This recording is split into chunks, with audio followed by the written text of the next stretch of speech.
Hey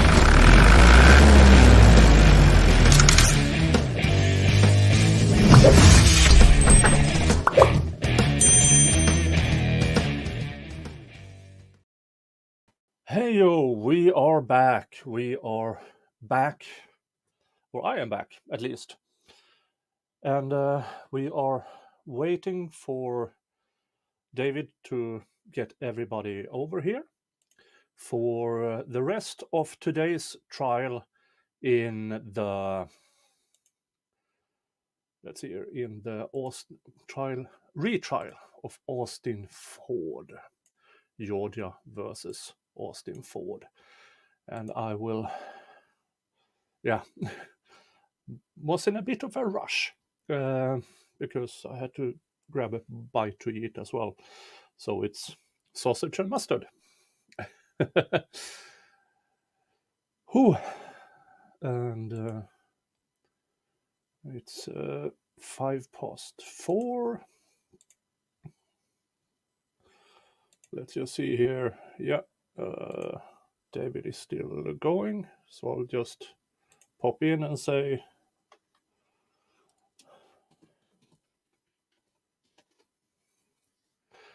yeah, so I will not do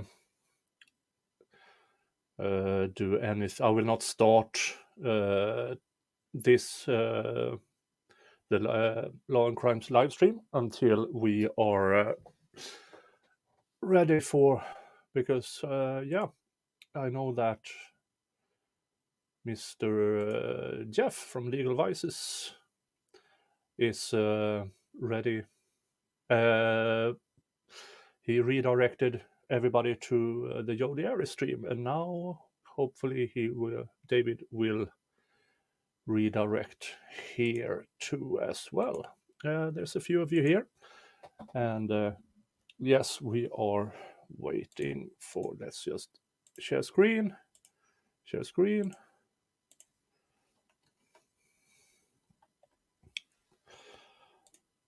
This is what we are waiting for. Now a bit.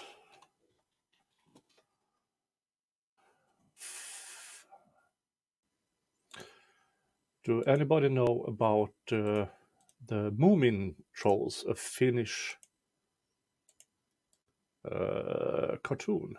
I'll just show here what I think is really, really funny, because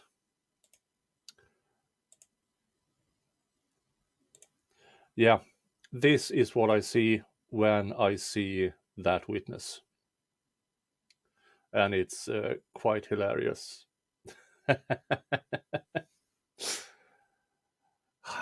Hi, Psychotic Doll, and there are not so far that many of you here, understandable, because all of you are still at David's stream. And I'll just write in that chat over there.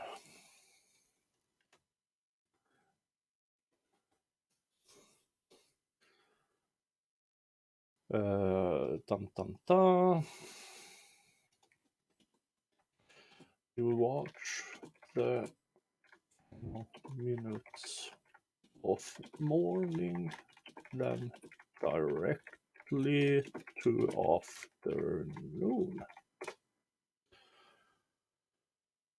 As soon as David can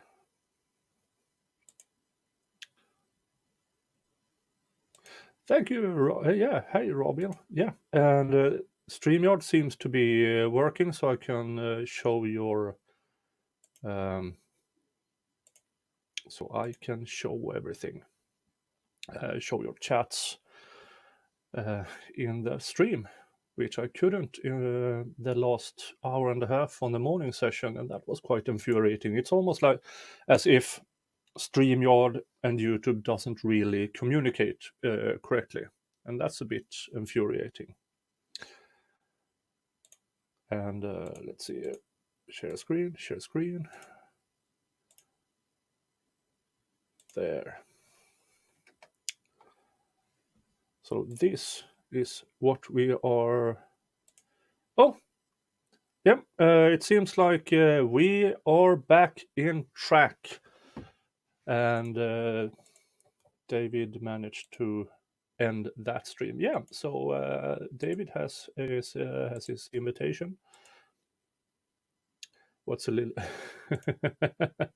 Hey, hello everybody. Oh, and Kaiser, I saw. Hi Kaiser.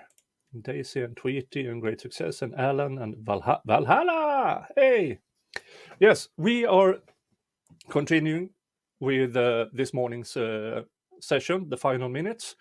Then that court has a lunch break, and which should put us almost in direct live.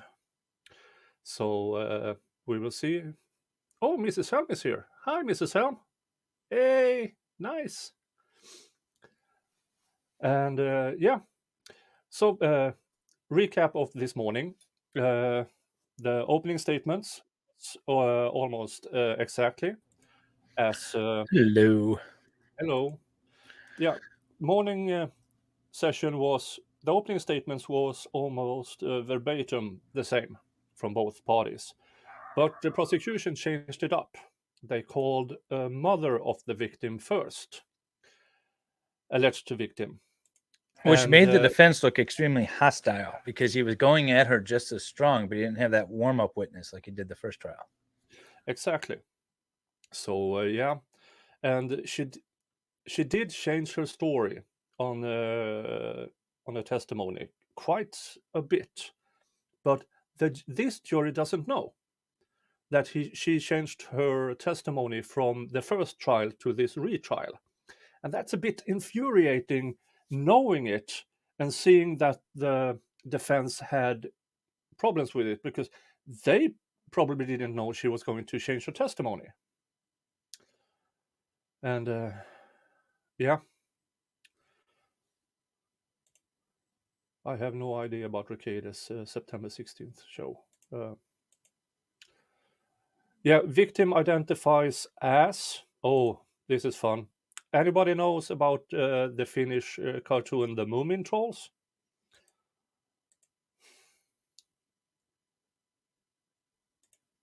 Let's just say... This is what I see when she's testifying. And yeah. Oh. So yeah. But let's get back to the actual testimony. She has been testified. She is the second on... she is the second officer that has testified about this. And yeah, so let's see what her body cam shows.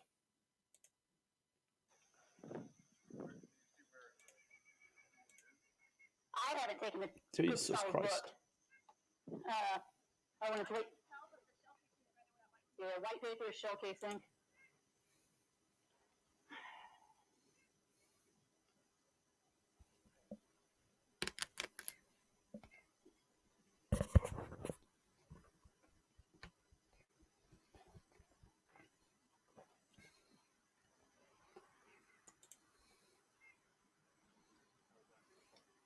Yeah. Oh, sorry. Yes, they are showing images of the deceased. So a bit of warning.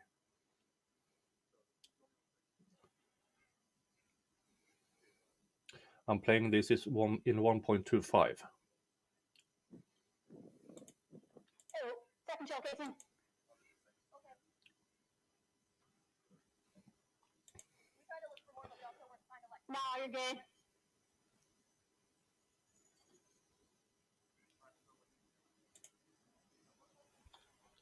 That kind of disproves the potential of a 53. Yeah. Yeah. I mean, yeah, unless she was just like sitting on the ground or something. She fell straight back. Yeah.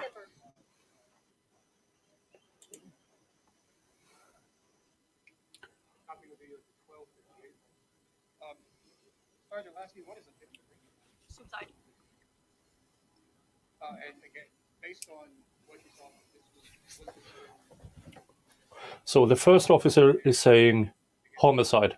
Second officer is saying suicide. Interesting.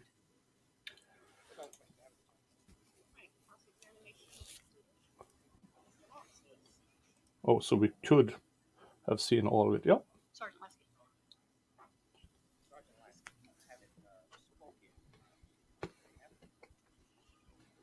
I'm sure we have at some point, but not pertaining to this.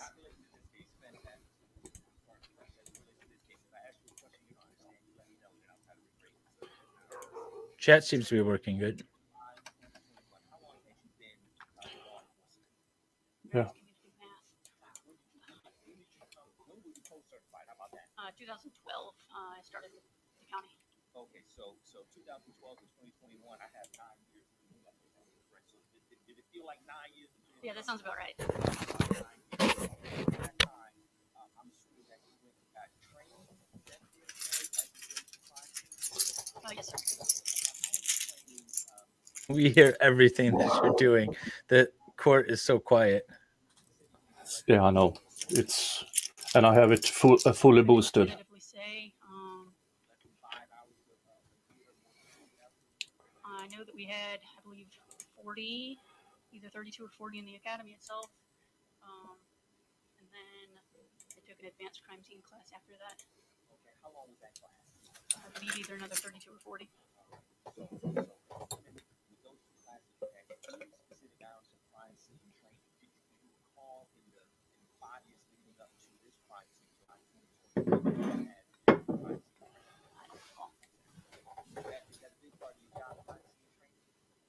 I mean, working on crime scenes themselves, yes. Different types of training, and crime scene training itself is often involved within other types of training. It'll get discussed in like criminal law training and prosecution training and stuff like that as well. Fair enough. And if that county examination is one of the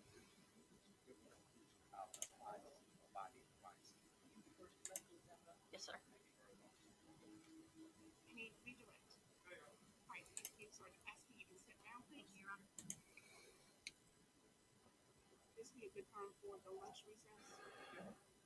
Okay.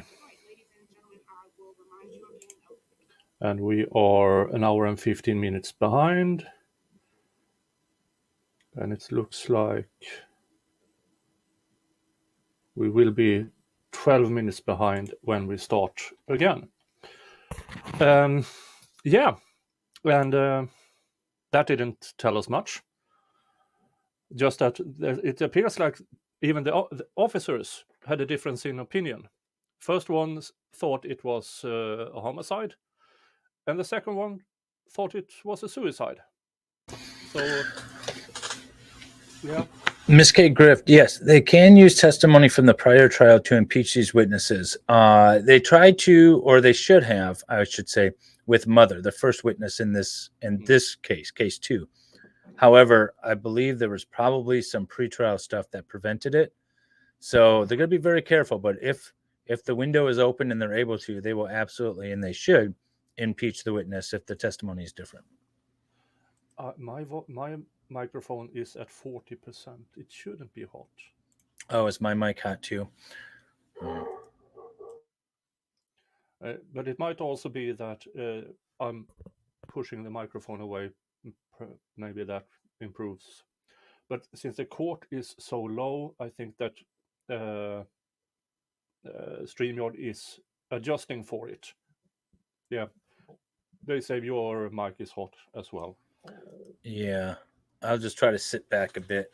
I don't know what else to do. I did call the court to tell them that their volume was really low. So I'm hoping after the lunch break they fix it. Valhalla, yeah. I'm always hot, but I appreciate it. And thank you all for stream jumping. You are treated like ping pong balls, but yeah, today. But this will be a continuous stream until today's trial date is over. And tomorrow we don't have Yodi Day, so that will be broken up in 2 parts: morning, afternoon, unless we stop and talk a lot. You know what's interesting about the mics? Because I had upped our mics for Jody, and even though I had upped your mic, you were lower, and then you came over to mine, and I upped it, and then you went back, and it's still where I had set it. Yeah, that's weird. You always got to remember to adjust your mics. Yeah, but I just checked it, and I'm at 40%. Yeah, so we are now entering the afternoon with the next witness, of who I have no clue who it is. So this will be interesting.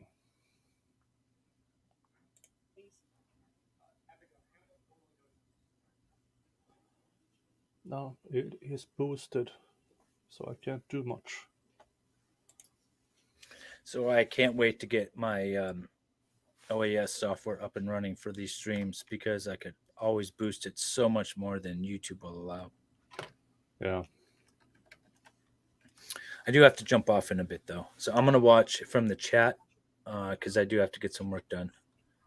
And if I can, I'll jump back on. Do you swear or affirm the testimony you're about to give? And this I don't get. Why is the prosecutor asking for the oath? Please introduce yourself to the jury. My name is Abigail Himmel. I'm a crime scene specialist with Gwinnett County Police Department. And Do they only hire teenage girls? Education training do you have to be a crime scene specialist with Gwinnett County? I have a bachelor's degree in criminal justice, a master's degree in criminology. I think the chief of police has a certain. Attended over 300 hours of training in order to achieve Whoever is hiring certification. has a type. And I've been Yeah, that's what I was trying to get at. Yeah, a certain type. And what are the basic duties of a crime scene investigator? The main portion of our job is to process crime scenes, to collect, preserve, and process any evidence related to those crime scenes. What can that evidence include? The evidence for each scene varies from scene to scene. We don't usually get the same thing at any particular scene, but typically the processing usually includes photography, any type of chemical testing, such as blood testing or fingerprinting of that evidence. Were you so assigned and so employed in July of 2021? Yes, I was. Do you participate in the investigation of a homicide that occurred at Yellow River Park? I did. And what was your role in that investigation? I was the lead crime scene technician that was present at the investigation. And what specifically would your role be as the lead crime scene investigator? Tractor is up. The investigation starts off with a walkthrough, which we would get from a first responding officer who arrived at the scene before us. They take us through the scene to show us any evidence that's been located prior to our arrival, and then we also conduct our own search of the scene as well to identify any additional Georgia. evidence that got missed during that initial period before we arrived. And then after we get the walkthrough, we begin processing the scene, which usually starts with photography. We'll lay down any evidence markers that we need to at that point in time and re-photograph the scene again. We'll take video footage depending on the type of scene that we have. Usually for a homicide, we would take video footage. And then we'll conduct a secondary search of the scene to ensure that no evidence has been missed a second time. And then we would collect the evidence from that point, and then usually it's transported back to a lab for further processing. Okay, so that's generally. Specifically, what did you do with regard to this investigation that was at Yellow River Park in July of 2021? So upon arrival at the scene, like I said, I had the officers do a walkthrough, so they showed me the evidence that they found. I did obtain photographs of this scene. Searching additionally was conducted after the scene walkthrough. So in this case, the victim was adjacent to a large. Do you want to give a brief overview? Or I can real quick. So we had a class of officers in training, and it's just because a lot of you guys came over from Vices. So the defendant is on trial for the murder of a woman that he had known through high school. They dated briefly, but essentially were best friends. She was found dead in a park of a single gunshot wound. The medical examiner said that it was inconclusive as to whether or not it was unaliving oneself or a homicide. This defendant was charged with her murder because essentially he had taken the gun and the vehicle from the scene, claiming he didn't want people to know what she had done. But that's really the only evidence that they have. The first case ended in a hung jury with regard to the unaliving. With regard to the tampering of evidence of a crime, they were unanimous on. But because they were a hung jury, the whole case starts over again. And so that's where we are. Yeah. And this morning started out with the mother of the alleged victim. And that was interesting testimony because it changed a bit from the first trial to this retrial. Stuff she didn't remember in the first trial, all of a sudden she had clear recollection of. The biggest thing is in the first trial, she said that her daughter was admitted to the hospital for a psychological evaluation because of some danger to self or concern about that. And that was not testified to in this trial. So the jury didn't hear that. Yeah. So if you saw any of the first trial, or if you saw yesterday, I streamed the first day of the first trial. And there is quite a bit of... The prosecution has definitely changed up their game. And I heard saw in the chat from those who saw the first trial that this prosecutor seems to be of a binger type. But I don't know. I haven't seen it yet. But just the fact that mother changed her testimony, yeah. Okay, I'm gonna jump off. I'll be in chat. Yep. Take care, guys. Yeah. See you, David. Thank you for showing up. Let's continue so we can try to catch up. Class come out to help with the search, to do a line search, to walk along a specific path in order to search the ground and make sure that no evidence was missed in the large field that was adjacent to where she was located, and then in the wooded area that led from her location towards the parking lot. We also called out a canine unit to come and search as well, and then upon the searches being completed and the photographs being completed, the evidence was collected, which the evidence in this case was 2 fired cartridge casings, which I collected and took to the crime scene truck where we have a processing area. The fired cartridge casings were swabbed for DNA, and then they were processed for fingerprints using black fingerprint powder. They were then transferred into the custody of another specialist in order for ballistics testing to be performed on them back at the lab. Video documentation was collected from the scene. A rough sketch was drawn of the scene itself. And then once the medical examiner staff arrived in order to move the body of the victim, additional photographs were taken, and then swabs were taken of the blood that was left on the area after the victim was removed. Do you recall which crime scene analyst the shell casing was turned over to? Yes. That's crime scene specialist Kia Jimenez. Now, did you conduct any of the ballistics testing or analysis of the 2 shell casings? It's in Georgia, sleeveless. I performed the DNA swabs of the casings and the fingerprinting of the casings before they got turned over to Specialist Jimenez, but I did not do the ballistics testing myself. Did you get any results from the fingerprint testing or swabs of the shell casings? The DNA swabs are not tested within Gwinnett County Police Department. If they were going to be tested, then a detective would send them off to the GBI for testing. I don't know the results of those tests. The fingerprinting did not yield any results. And when you say they, I guess, didn't yield any results, did you find any fingerprints on the shell casing? I did not.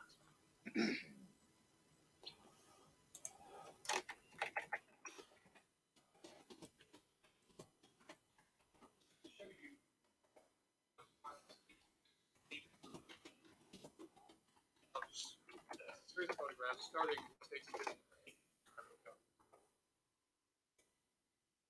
State's Exhibit number 8 is a photograph depicting one of the fired cartridge casings that contains an evidence marker which I placed, which is evidence marker number 1. State's Exhibit number 9 is an up-close picture of State's Exhibit number 8, which contains one of the fired cartridge casings that's marked with evidence marker number 1.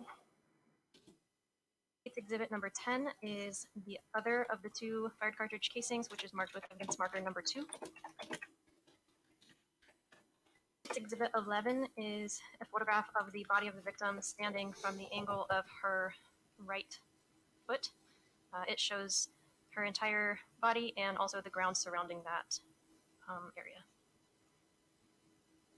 State's Exhibit 12 is another angle of the victim's body, which is kind of standing at the end of both of her Hung jury, 6 against 6 for about the guilt of murder.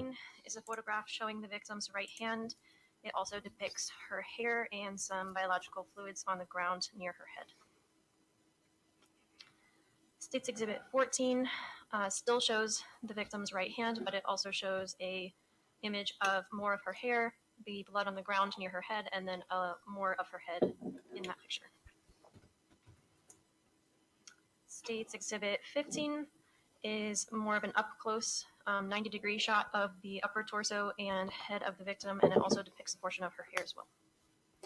And if you wonder, it is State's Exhibit 16 7:30 is a in picture Sweden of the ground p.m. that was beneath the victim So I'm after having the a beer. examiner personnel had moved her.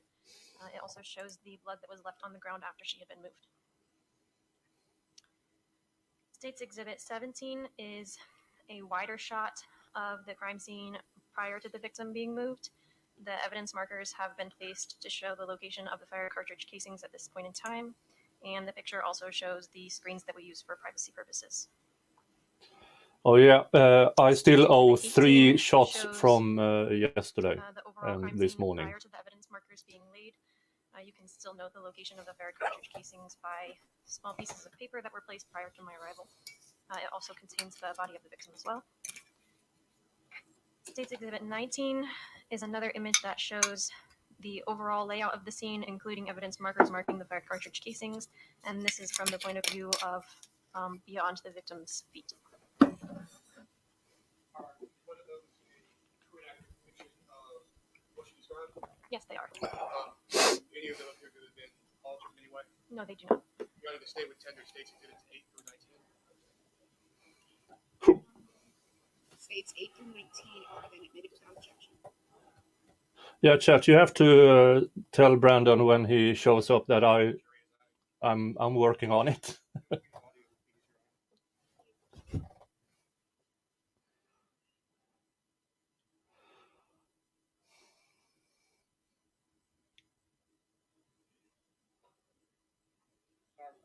States Exhibit number 8. If you can stay sober, stay sober. States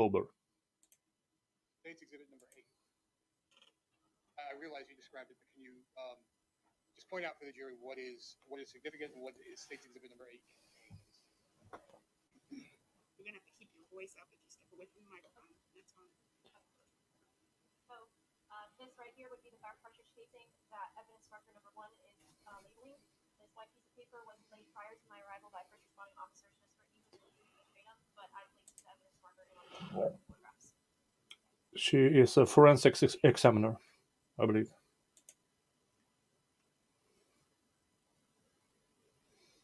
Hey, Jenny. States Exhibit 9. This is a closer up picture of the previous image, which shows you more clearly the fire cartridge casing that evidence marker number 1 is. Now, as far as you know, is this shell casing where it was found and as it was found? As far as I know, yes, has not been. Is it? I guess is it sitting on top of? Does it look like it's been stepped on? No, it appears to be sitting on the surface of the ground. So if it had been stepped on or some pressure were applied to it, what could have happened? You would notice that specifically the hollow portion right here would maybe be filled with dirt or would be sunk into the ground further.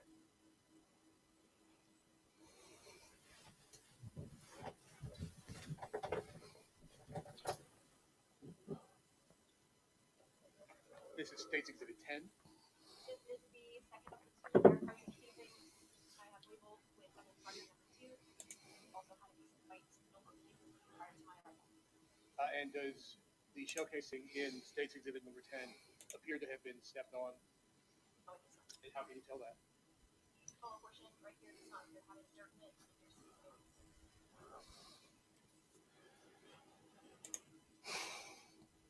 Depends how they argued in between trials.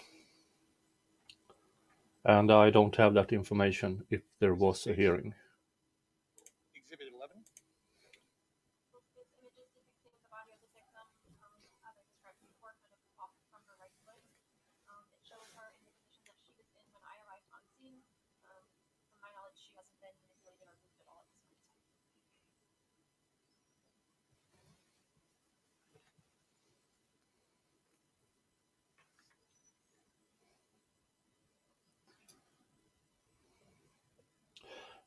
States Exhibit 12.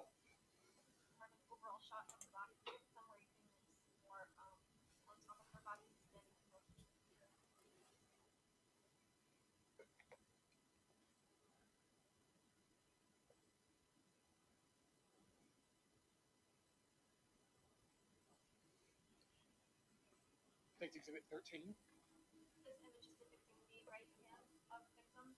Essentially showing here of the victim. Left hand side.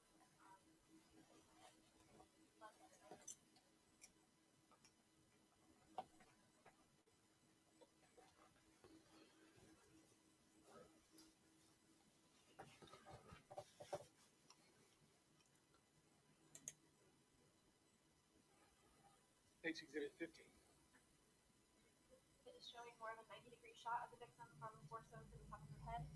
It does show the blood flow from her nose and from her eyes and towards the top portion of her head and off to the side. You can also see Yeah, I can't do it. I have boosted the sound as much as I can. State's Exhibit 16. Brown, the right hand of the victim here, but this is after medical examiner staff has moved her, and this is the ground setting where she was laying at the time. This area here is where the proximate location of her head, so it's showing the ground level after she did. Yeah, I don't know why Law and Crime choose to show these pictures. Overall shot of the scene prior to her being moved. The markers are here labeling those entire cartridge casings that we saw in the previous images. Because about what time of the day was it at this point? Back then this photograph, it was probably close to 8.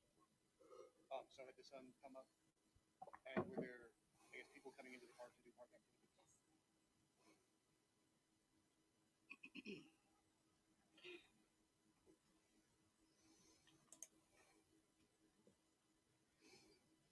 Yeah, do all the YouTube stuff, and if you have social media, please share this stream. Would help me a lot. 18. 28 was my own designation. This is a similar photograph, but prior to the evidence markers, the eye laid being placed. Will be the white notebook paper indicating the approximate location of the fire. And does it show the condition of the ground where in the area where she was found? Yes, it appears as though the ground is kind of damp. Maybe it had rained the night before. And it's not very grassy here. You can see there's a large tree, so there's not a lot of grass right in this area.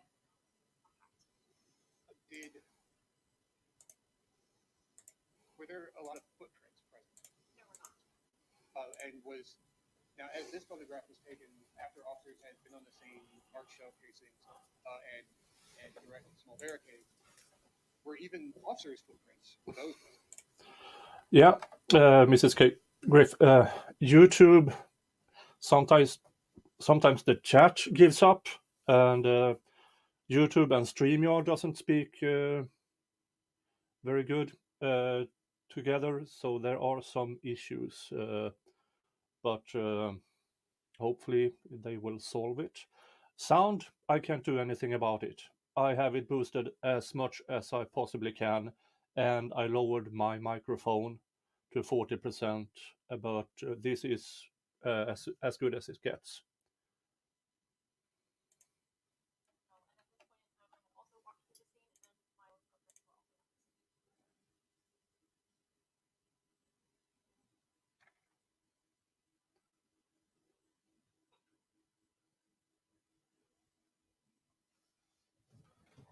And State's Exhibit 19? Showing the body of the victim from her feet area, but And again, are there any footprints in this photograph? Thank you. You also mentioned scene video. yes. Did you take videos of this crime scene? Yes, I did. Show you what marked as State Exhibit 20. You recognize this? Yes. What is it? This is a USB containing the video footage that I obtained from the crime scene. How many videos are contained on that photograph? I believe there's 5. And did you watch each and every one of them? Yes. And is each and every one of them a true and accurate depiction of the video you took on the scene in Yellow River Park on July 28th? A bit of warning. Sometimes Law and Crime shows the video, so a bit of warning. And they show the body of the victim. All right, states 20 submitted. Are the videos narrated or are they simply? There's no audio on the videos. I'm going to publish at this time, and I will start with Exhibit 20A.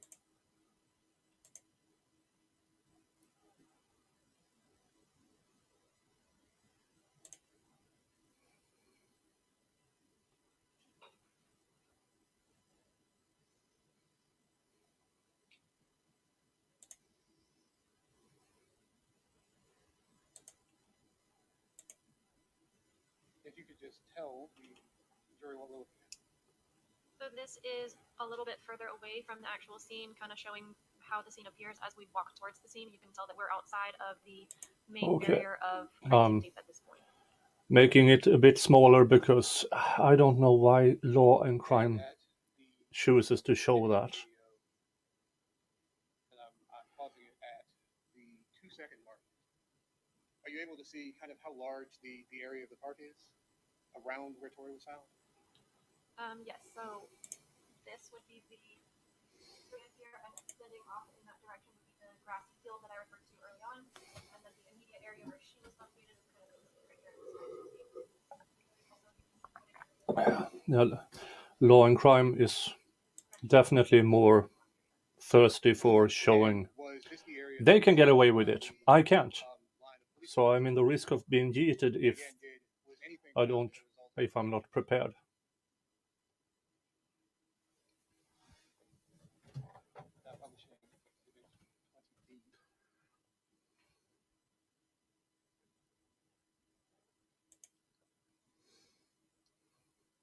Again, if you could just describe for the jury what we're looking at. So this is walking up towards the scene as it was found. You can tell that I've laid the evidence markers down to mark the fair cartridge casings at this point. It shows the distance between the body of the victim and the evidence markers labeling the fair cartridge casings. Pause it here in about 4 seconds. It's clear. You mentioned it shows the distance between the body. Oh yes, they will. The cartridge casings. Correct. Did you measure that distance? I didn't personally measure the distance. We had another specialist measure. They the have distance put between the 18 plus on a few of my streams. That is from Law and C and Core TV. I have a basic understanding of how semi-automatic firearms work.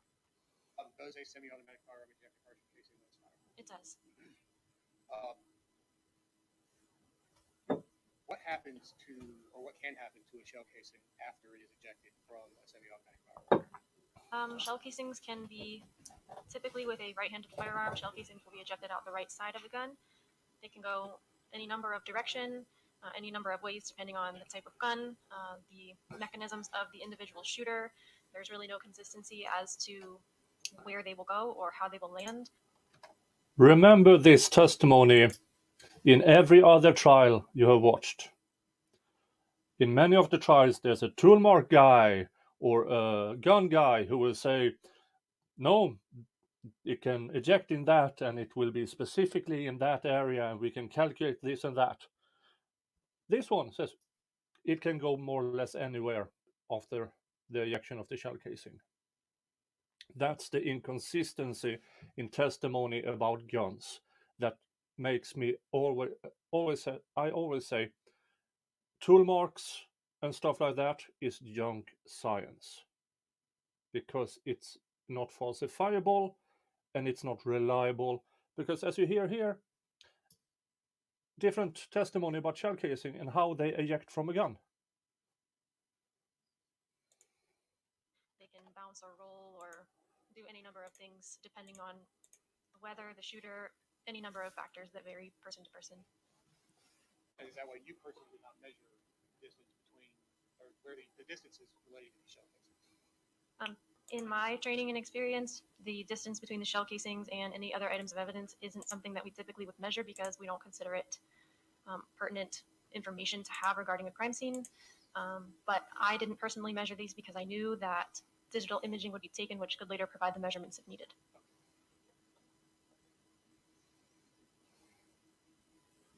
You have to publish Exhibit 20C.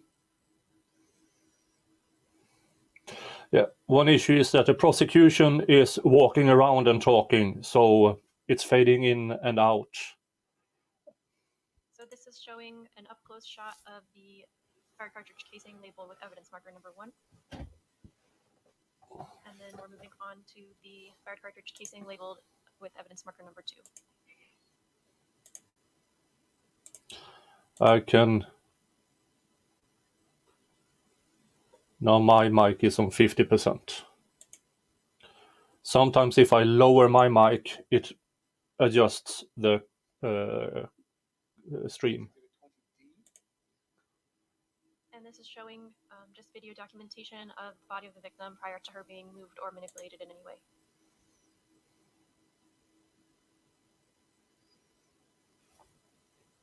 And this is showing the defect in the side of her head. And when you say defect, what do you mean? Typically, we use the word defect to describe a hole that's made as a result from a gunshot wound. And is that what it appears to be used? Yes. Exhibit 20E. This is showing the body of the victim from the other side of her, also showing the other side of her head as well.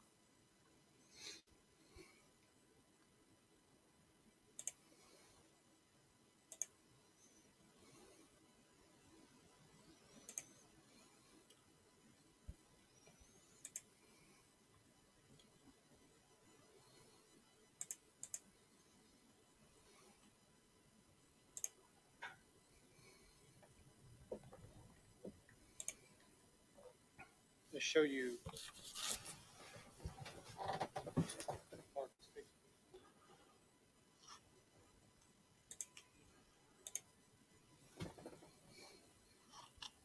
recognize Exhibit 21?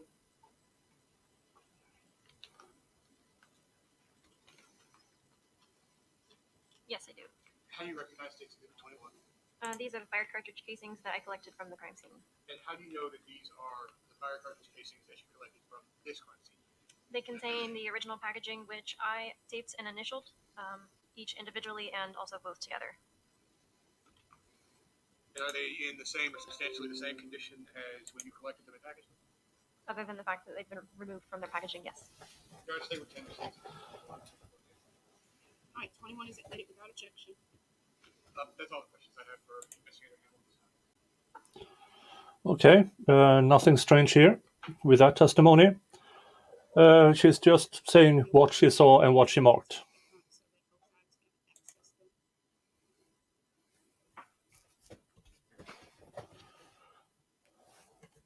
All right, Mr. Lawrence Lewis, cross-examination.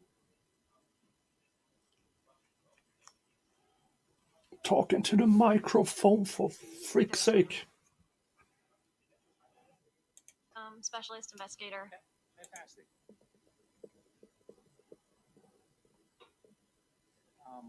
Let me start here. You testified that you didn't leave any discernible footprints on the ground when you walked around the scene. Is that fair to say?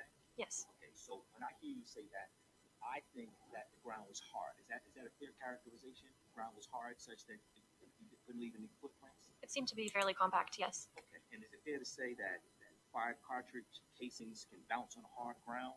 Is that fair to say? Yes. All right. And is that why you indicate that the distance of the shell casings is not pertinent? Is that why you said that? That can be a portion of the reason, but it's not the reason in its entirety. Give me the reason in its entirety why the distance of the shell casings is not pertinent. The amount of variables that can come into play when measuring the location of a shell casing is too high to scientifically replicate and create a constant for. They could be moved because of the ground, the wind, if it had been rained on, the physics of the shooter, him or herself, whoever it may be, how strong they're holding a firearm can affect the direction of the casings. So there's just too many variables to create a scientific constant in order to have that be something that we can rely on as scientific evidence. And when you say that, in my mind, even if you can try to replicate one firearm, 6 of the same type of shell casings, a dummy hand firing it, the shell casings are going to go all over. They're never going to land in the same spot. Is that fair to say? Yes, that's correct. Okay, so where the shell casings land does not give you any indication of where the gun was when the fire cartridge. Remember this to the next trial we are watching. Okay, and that's why you say you don't need to Shell casings can go anywhere. you just don't know where the gun was when these rounds were ejected. Is that fair to say? That's correct. Okay.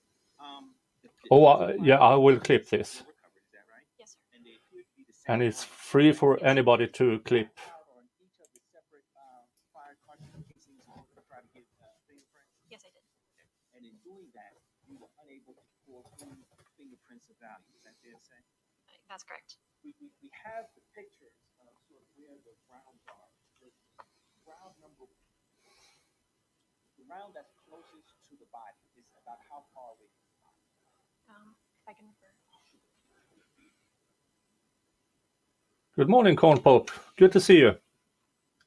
The round that was closer to the body was marked with evidence marker number 2, and it was approximately 9 feet away from the head of the victim. 9 feet away from the head. And the other round, marked number 1? Yeah, that was approximately 14 feet away from the head of the victim. 14 feet. And do we know That's- how far number 1 and number 2 were from each other? I don't personally have that measurement. I believe another specialist would have that. All right, that's fine. The 2 shell casings that were recovered, the brand, do you have that in your report? I do. What's the brand? The I shell will casings try that were to. recovered from the scene were Aguila brand. Spell that for me. Yes. Aguila. That's correct.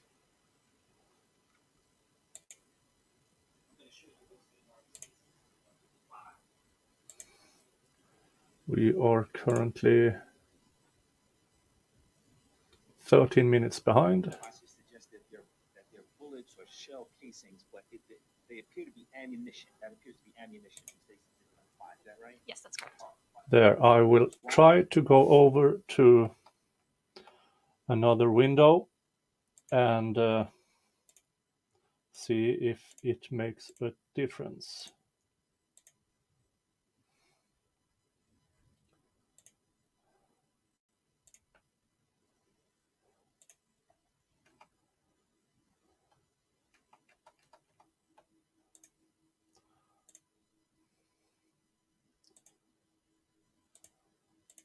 ILA. It did.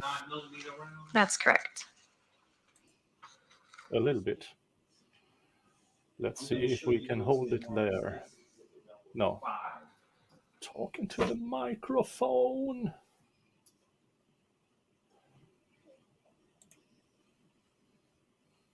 I don't know if I should suggest that they're bullets or shell casings, but they appear to be ammunition. That appears to be ammunition in State's Exhibit number 5. Is that right? Yes, that's correct.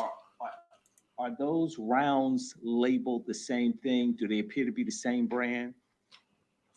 As each other or as the Yeah, casings? as each other. There are 2 different types of brands in this picture. What are the 2 different types? The first one is RP Luger 9mm. The second brand is Aguila 9mm. How many of the first type are there? Well, first of all, how many rounds are there? There are 10 rounds. 10 rounds. How many of the first type are rounds?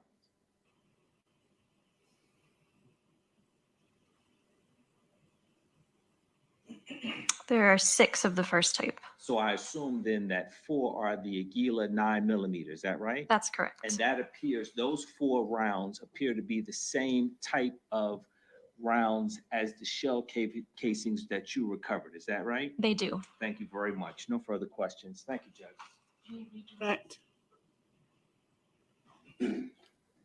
How can you identify, I guess, the brand of a shell casing or live round?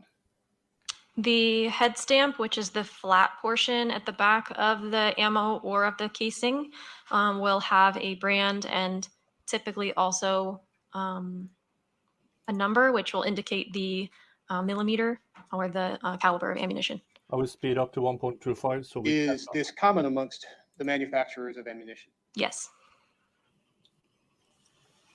Do you know anything about the Aguila brand of ammunition? I don't. Is it fair to say that these were not the only Aguila rounds in existence? Yes. Is it fair to say that they probably that there were probably a large number of them manufactured? Yes. Response? I'll withdraw the question. The jury will disregard that question. That was a foul question. How many, I guess, how You many on F different brands of ammunition have you seen in your career as a crime scene investigator? More than I could probably number.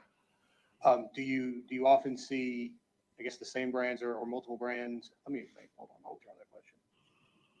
Have you seen the same brand at more than one scene? Yes. No further questions. Sorry. Cross-examination. All right, you can step down. Just take your personal belongings, please. Hi, Chris Mellon. I'll ask Good to Ella see you. Putin to move the exhibits to the front of the bench. And please call your next witness.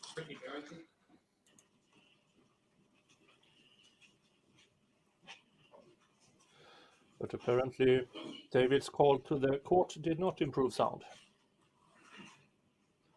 That much.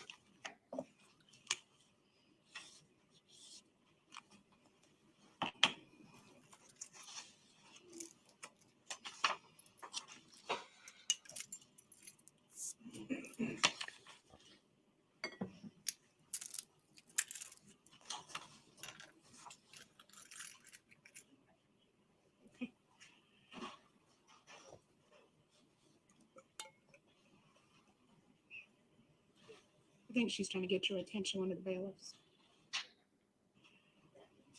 She needs a restroom. All right, let me just notify your advocate to have your witness wait outside. Let's take a 10-minute restroom break, please. Okay, so they are having. I will need all the jurors to step out, please. Leave your notepads and pens. Remember your precautionary instructions. That will make us catch up even more.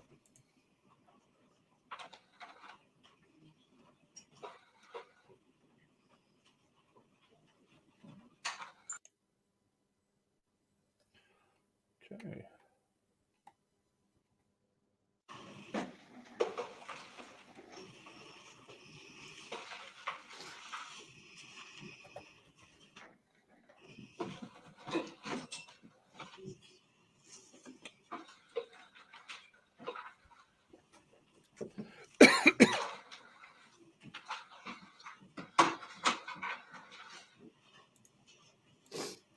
And let's hope that sometimes when I use the Chrome tab, it starts to All right, buffer. swear in your witness, please. But hopefully Raise your that hand, please. You swear affirm the testimony you're about It to give will in this work. matter now, and will court to the truth, the whole truth, nothing but the truth, so help you God. I do. Please introduce yourself to the, put your hand down now. Please introduce yourself to the jury. My name is Brittany Barrington. I am a crime scene supervisor with the Gwinnett County Police Department's Crime Scene Investigations Unit. What education training do you have that allows you to do that job? Yes, I have a bachelor's degree in social and criminal justice. I have a master's in education. I am also post-certified as a crime scene investigator with the state of Georgia. I also have various certificates through the forensic community as well. Did you participate in the investigation of a homicide or death in Yellow River Park on July 28th of 2021? Yes. What was your role in that investigation? As a supervisor, I am at the scene to make sure everything is flowing okay, everything is getting done how it needs to get done. We have a lead crime scene specialist that is their scene that they work. I am responsible for what actions they are doing and also a go-between between us and detectives. Yeah, we can choose our witnesses. So a Pharaoh is a computer program that does like a live 3D scan of any type of environment that we need to document what's going on at the scene. So it is a scanner that scans wherever we are, indoors, outdoors, and it's for investigative purposes. It helps us with documentation, capturing what maybe photography wouldn't capture, just an overall sense of how the scene is in like a real version, like real you're there street version. Can you spell that for us? It's just Pharo. Thank you. And are you trained and certified in how to use the Pharaoh? Yes, I was trained and certified in February of 2020. And did you utilize it in Yellow River Park in July of 2021? Yes, I did. Were you able to generate measurements at the request of the DA's office Yes, I was. I show you what's marked as States Exhibits 22 and 23. What are States Exhibits 22 and 23? 22 and 23 are still photos of the Pharaoh scan of a particular scan that has measurements from two particular points to one singular point. It's a point to point. And are those true and accurate stills of the ones that you generated? Yes. Is it Yeah, of course. I do have merch, and the merch is my catchphrase. You can't un-F a cluster F. There are mugs and t-shirts. So if you want to show your neighbors, your family, that you watch my show, there's alternatives for it. Thank you. anything been added to them, taken away from them? No. You're going to stay with tender States Exhibits 22 and 23, which are still photographs of Pharaoh scans. All right, 22 and 23 are admitted without objection. Offhand, do you know what's Pharaoh mean? Is it an acronym? It's just the business name. 1 second, so I can publish these to the jury.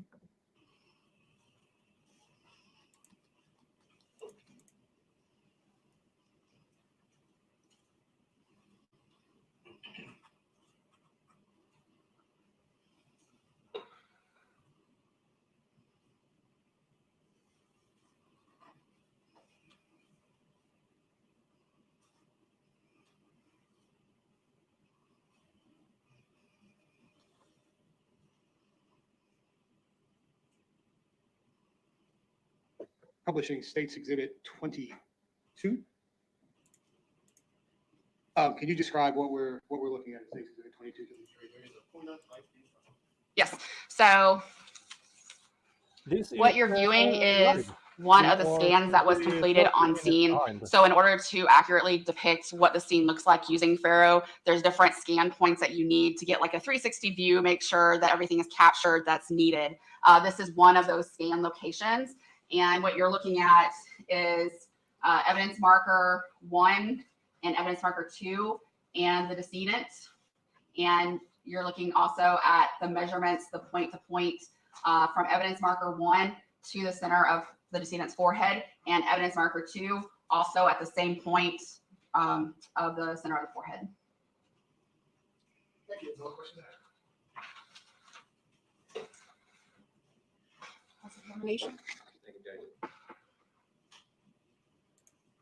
This is a crime scene investigator. I don't have a lot of questions, but I do have some. Good afternoon. Let me ask this first question. When was that request made by the district attorney's office for you to use the Pharaoh system? The specific to get the measurements part, or that was about 2 weeks ago. 2 weeks ago. And what's after the measurements part? Oh, What do you mean? that was interesting. 2 weeks ago. So between the first trial and this trial.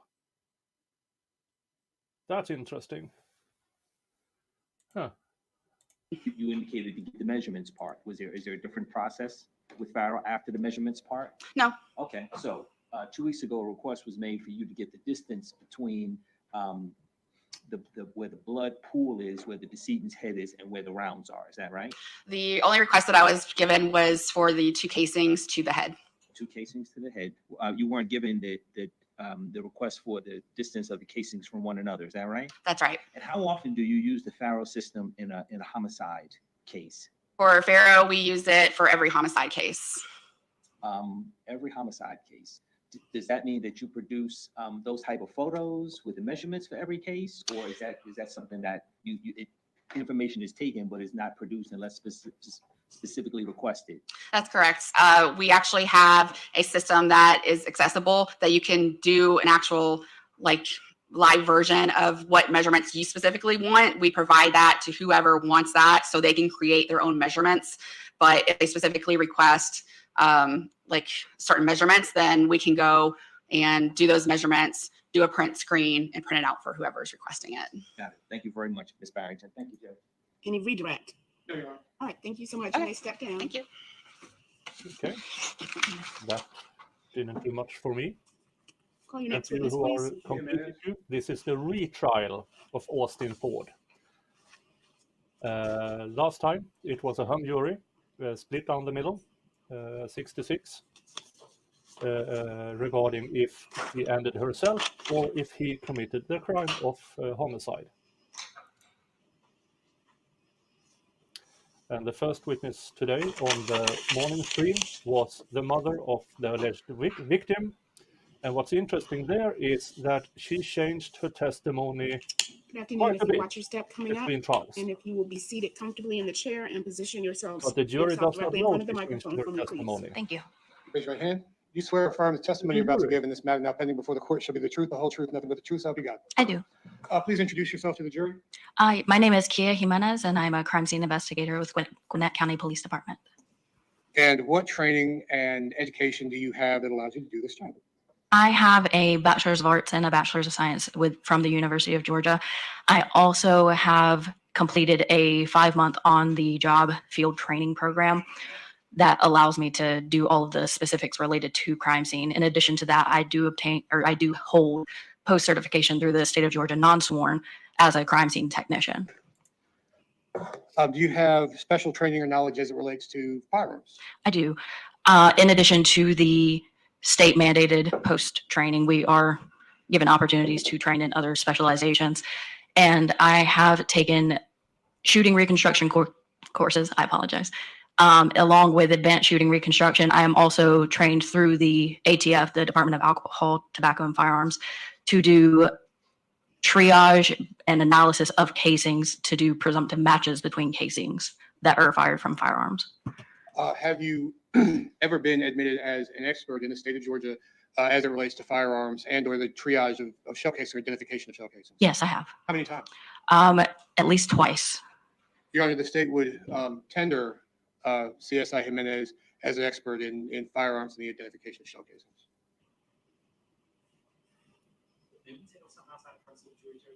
Yes, all right, members of the jury, sometimes when objections are made, the nature of it requires me to consider it outside your presence. So I'll ask you to leave your notepads and pens in your chair and please step out with the bailiff. Interesting.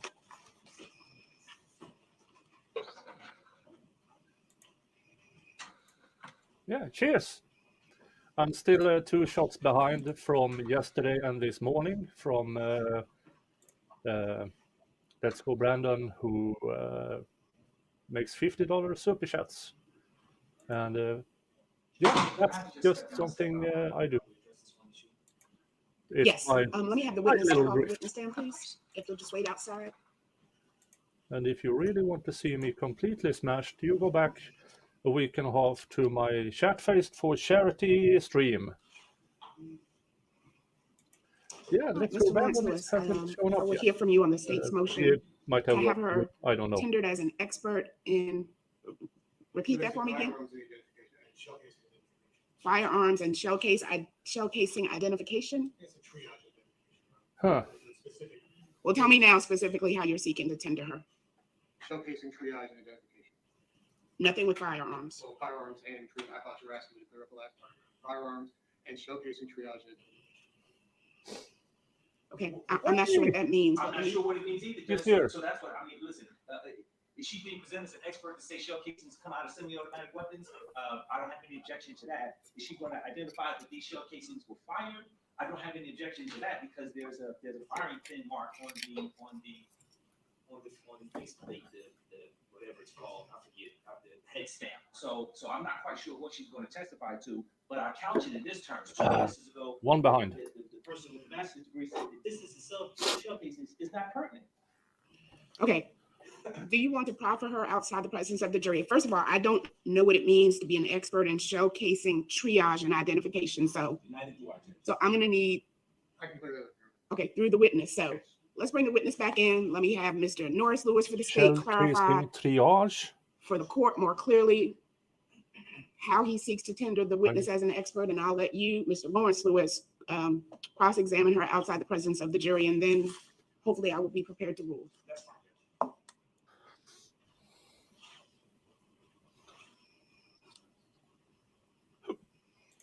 All right, and before we resume the question, Christine, can you back up for me to the beginning? And let me just review. To the beginning of the question, yeah. About her background. Let me go back to that. I'm just checking here. Forensic triage. I'm looking at a report from Okay, keep going. Crime Gun Intel Centers. A guide for prosecutors. Okay, a little bit more.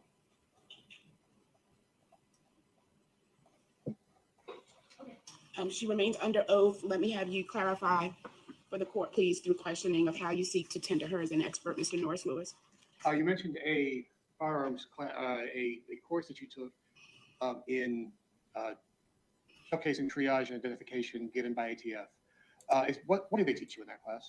So it was 3 separate courses. The primary course was a triage course, which basically teaches you to identify class characteristics or overall characteristics of a head stamp of a casing, so that you can group them into groups that can then be examined by someone who is higher trained to determine whether or not those are likely to have been fired from the same weapon. After that, there's an acquisitions course, which is the process of entering those casings onto the NIBIN or the IBIS system. After that, there's a correlations course. That course is what I'm trained in all the others, but that one is the one that actually gives me the ability to compare casings. So that course, you are basically taught to take casings, and they are run through the NIBIN system. You receive a top however many options of casings that could be potential matches based on those class characteristics that were done way before. But then we actually have to, as correlators, go in and compare the individual striations that are left onto the head stamp by the firearm when the actual casing is ejected. They are just using another word. They are calling it a triage. It's tool mark. Fake shit science. Because it can. Oh, I don't like this. Oh, I really don't like this. Yeah. Yeah, I really don't like this. But I'm not exactly sure what they are supposed to prove, that the 2 shell casings are of the same type, that they might have been ejected from the same gun. Something I say is, I agree with MG Law. It's complete rubbish.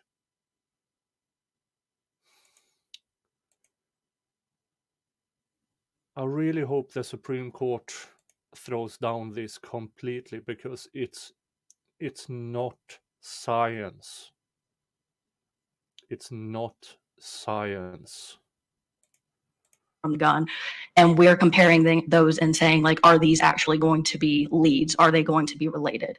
Now, after that, they get sent to a firearm examiner for confirmation, but we are not, that's done by the GBI. The ATF gives us the ability to make those leads without any oversight because of the training we've had. So based on your training and your knowledge, are you able to compare 2 rounds that have been fired from a weapon and make at least a preliminary determination on whether or not they were fired from the same weapon? Yes. Bullshit. The confirmation does have to occur after, but the preliminary I can do. And are there characteristics that you observe on those fired shell casings that determine whether or not you make that determination that you're able to make? Yes, there are characteristics on the actual shell casing that allow you to make that comparison. And also, so I can be complete with this, are you familiar with semi-automatic handguns? Yes. How have you come to be familiar with semi-automatic handguns? When we began our, firearms or our NIBIN unit, I was tasked with being the original person to assist in creating the system of test firing weapons and then entering those into an older system that we have. But through that, I was, consistently, weekly getting firearms from our evidence unit, having to take them to our firing range to be test fired, taking those casings and then entering them into our system. So, I handled, in my career, several hundreds, if not thousands of firearms. Are you familiar with the 6-hour P365? Yes, I actually had a case earlier this year with a P365.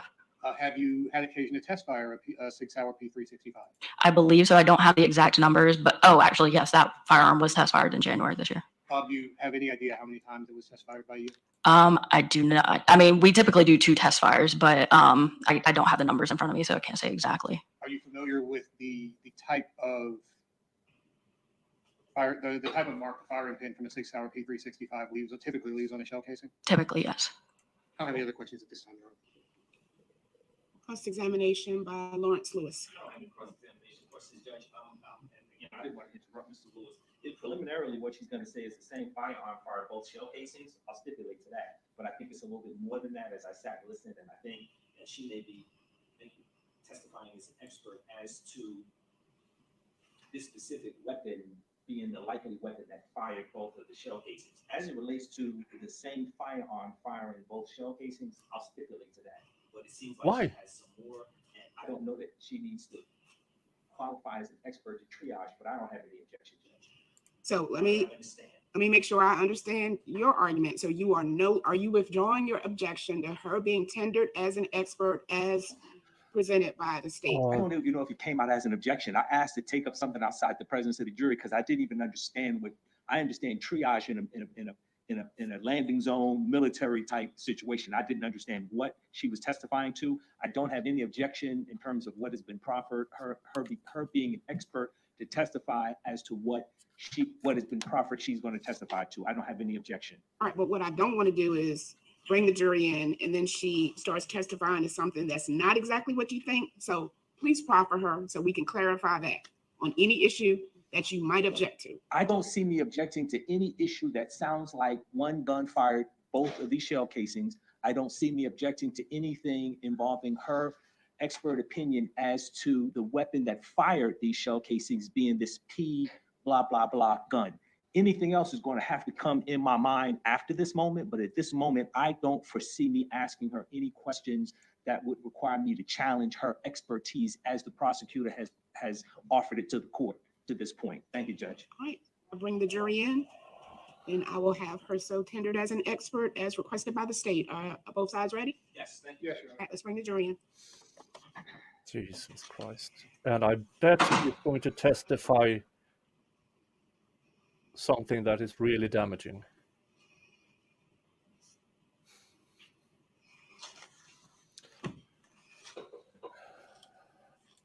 So I'll need you to make your motion again when the But I jury do comes know in. that there are I'll rule on it at that at time, least one please. case up on the Supreme Court for decision about toolmark junk science.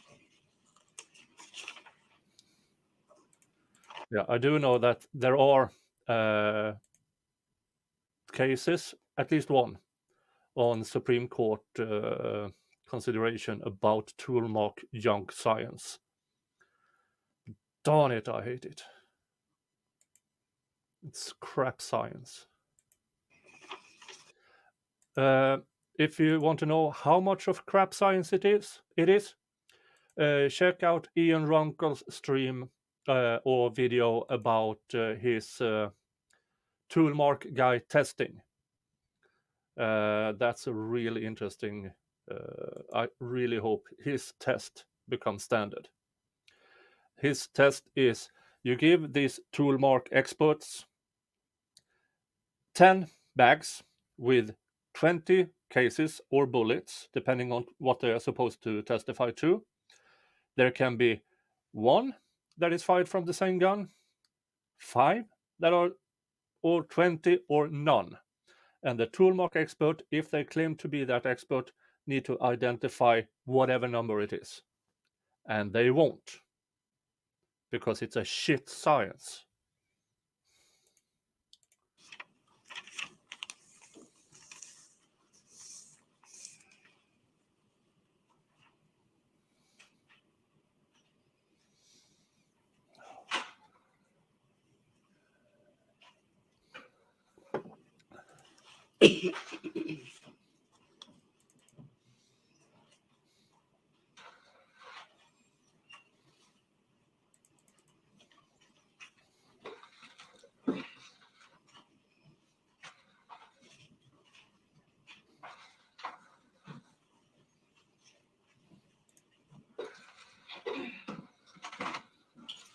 All right, I'll have the state resume its examination, please. Thank you, Your Honor. The state would tender CSI Jimenez is an expert in firearms and in shell casing, triage, and identification. No objection. All right, hearing no objection, she will be so tendered. Are you familiar with the operation of a semi-automatic handgun? I am. I guess, have you fired semi-automatic handguns before? I have. You fired a lot of semi-automatic handguns. I have. I have. I'll show you what's marked as State's Exhibit number 30. I will fill in the numbers. What is State's Exhibit 30? This is a USB containing videos showing the mechanical operation of a firearm when it is fired and the different components of a firearm. Have you viewed those videos? I have. Would they assist you in explaining to the jury the complete function of a semi-automatic handgun? They would provide a visual representation. Your Honor, I would tender State's Exhibit 30 and the videos A, B, and C for demonstrative purposes. I don't have any objection, Judge. All right, is it narrated by this witness? The videos do contain audio, but the audio will not be published to the jury, and I will allow CSI Jimenez to narrate the videos. All right, so any exception to that, Mr. Lawrence? Thank you, Judge. All right, so that the record is clear, only the video portions of States 30, A, B, and C are being admitted for the record. No audio is admitted by the court.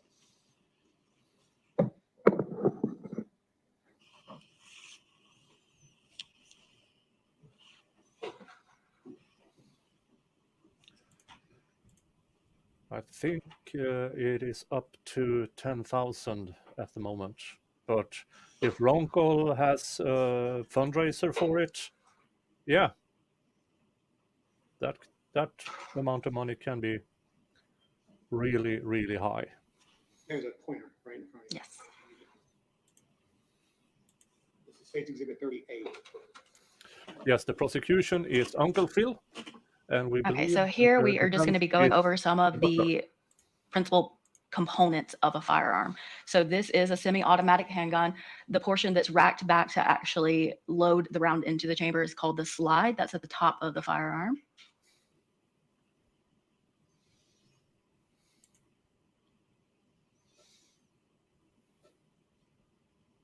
Right. The grip module is just a portion of the actual handle that you're going to be using. This back portion is the tang. That's just going to be a rest against the, I guess, webbing area of your hand. And of course, everyone knows the trigger, the plastic piece. Seriously, does anybody in Georgia not know how a gun works? The round is the trigger guard to prevent any accidental misfires. The hammer, this is going to be the portion of the firearm that actually comes back when the trigger is pulled that will actually push the firing pin in. Now you have a rear sight and a front sight so that you can actually see what you're looking at when you're firing the weapon. A slide catch to keep that slide from moving and operating correctly. The grip panel is just the same portion of the handle that actually gives you some traction on it. The muzzle is where the projectile is going to eject. The accessory rail is for any lights or accessories that you want to add to your firearm. The front strap is just additional gripping so that you can have a good hold on the firearm. And then the magazine goes into the grip, and that's where the intact cartridges or bullets actually go. The magazine release ejects that from the firearm itself so you can load it. Then you have your take down lever up top. This is the magazine actually ejecting. And this is the inside view of that same firearm, showing the firing pin that I mentioned earlier that's controlled by the hammer, the barrel, which is where the actual bullet travels, the recoil guide rod that just actually makes the slide move back and forth, and the recoil spring is the spring around it. I live in Sweden. I know this. Right, so the magazine gets placed into the firearm here. So you can see the magazine body as well as the opening at the top that holds the intact cartridge. And that's just the intact cartridges as viewed from a side of the magazine. The spring at the base and the follower, those actually push the intact cartridges up towards the barrel of the gun.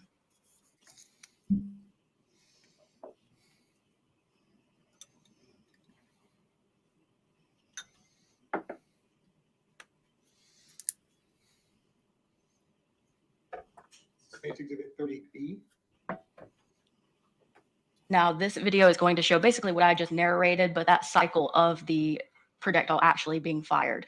So the intact cartridges in the magazine are being pushed up by the spring lever, and then they are going to be loaded into the barrel of the gun after each round is ejected. So you have a new round.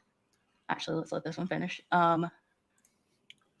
This cartridge that at the very top that has been fired is going to eject out of the side port. A new one is going to go up into the barrel. And then as you pull the trigger, the hammer is going to make the firing pin actually hit the breech or the center fire cup of the cartridge. And that's what's going to ignite the gunpowder inside of the intact cartridge, which will propel the bullet down the barrel. After that happens, we saw midway through the video that the casing that the bullet is housed within is ejected out of the ejector port located on the side of the firearm. And then the cycle starts over again. States 30C. And here we just have a better view of the firing process. So the magazine, you have a chamber or a round in the chamber, your hammer back at the back. Your firing pin is a cylindrical object with the spring around it, the cartridge, and then you have the barrel that it's going to be coming through. So this gray material, that is your gunpowder. You have the case, which is the gold or yellowish casing around the gunpowder, and then the bullet itself. So when the trigger is pulled, the firing pin is going to come back, and then it will hit the primer, which ignites the gunpowder, propels the projectile down the barrel. As we see here, you get an explosion of gases because that is a very small environment with a lot of combustible materials. So you have this gunpowder that's going to come out of the firearm at the barrel site and also out of the ejector port when the casing is ejected. And does, and I paused it at the 43-second mark. What we see is what looks like sparks and particulate and smoke coming out of the muzzle. Does that travel a certain distance and after it leaves the muzzle? So it depends on conditions, of course, but typically if you have anything outside of like a 6 to 10 foot radius, you're not going to get a lot of visible markings. But really when you get like powder deposition on a surface, it has to be relatively close range. Interesting, Are though. you familiar with the Sig Sauer P365? Yes, Is it a semi-automatic handgun? it is. Does it operate in that fashion? It does. To show you what's marked as States Exhibit 31. What is States Exhibit 31? This appears to be a replica of a semi-automatic handgun. It's about the same size as a P365. Now, this appears to be for a Glock 43, but they are of similar size, and their operation would be the same as this firearm. No. A replica of Jesus Christ. A replica of a Glock is not the same as the gun in question. Jesus Christ. This is bad. This is really bad. It's not hard to have to get a replica of a Sig Sauer. Jesus Christ. I'm Swedish. We have severe gun laws here. I know this. And they are in the trial trying to claim, a Sig Sauer and a Glock is basically the same gun. And would that help you explain your expert testimony to a jury? Yes, in relations to the size of the firearm or the size of a P365. I would tender States Exhibit 31 for demonstrative purposes. Right, States 31 is admitted without objection. Now, this replica weapon has what appears to be an ejection port on the right side. Is that typical of firearms? It is pretty typical. You can have firearms that are left side ejecting, but usually it's going to be the right. I guess are more firearms manufactured as far as you know? Mm-hmm. Right side ejecting versus left side ejecting? Yes, that is correct. There are more that are right side ejecting. 1 hour and 20 minutes in, and that was my third shot and my second beer. So, yeah. We have a toolmark expert, David, your favorite. And instead of using a replica of the Sig Sauer that was actually used, They are using a replica of a Glock.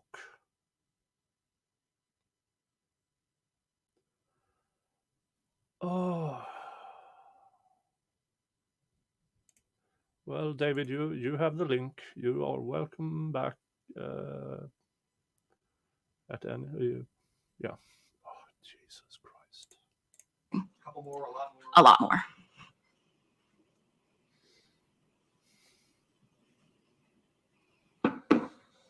Now, you test fired a number of firearms. Yes, yes. About how many firearm test fires do you think you've conducted? Personally, I mean, probably about 100 myself, but I've been present for thousands easily. And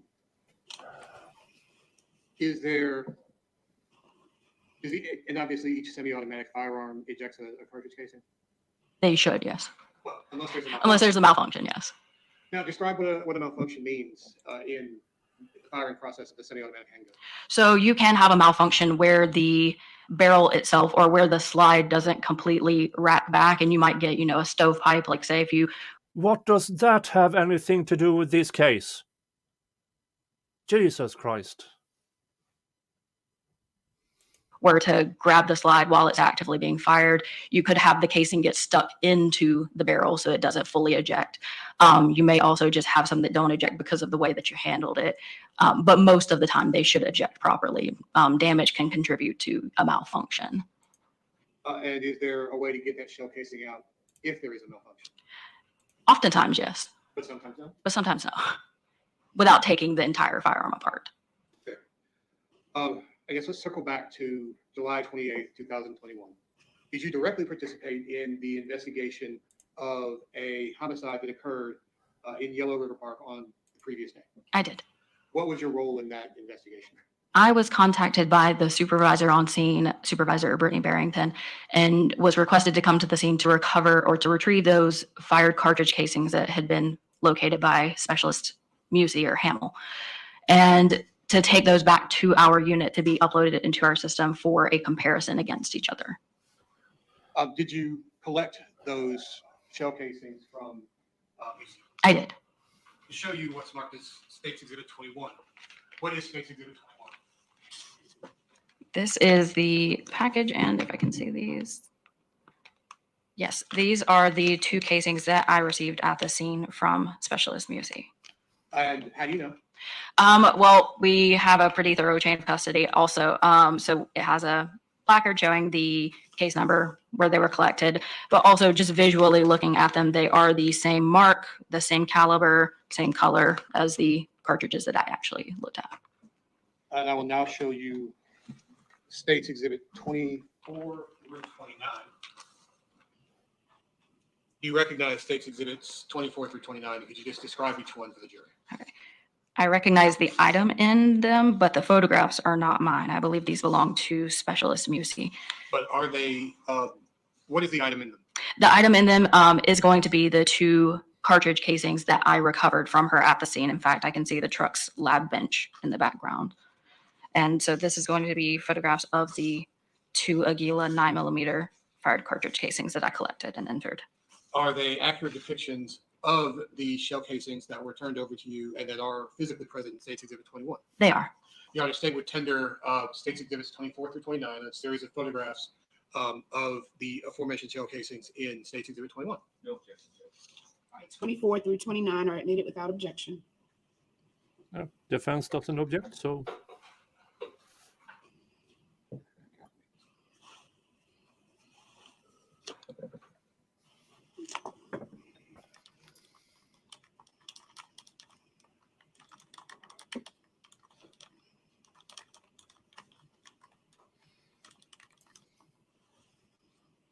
I'll show you what's admitted.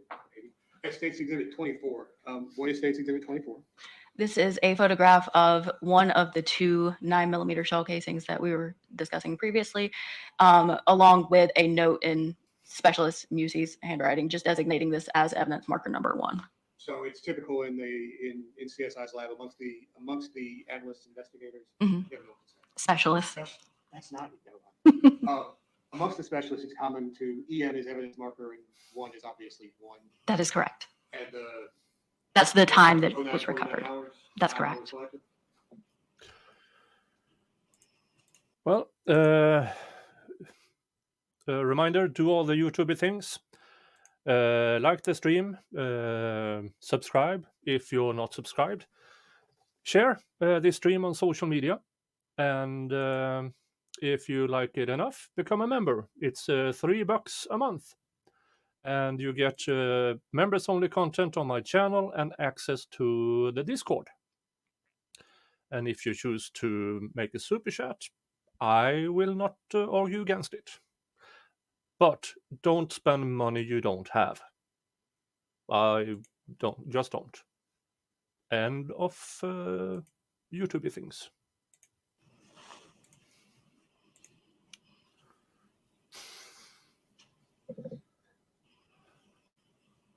And State's Exhibit 25. If these are in order, this should be a side profile of that same first casing with a measuring device for scale.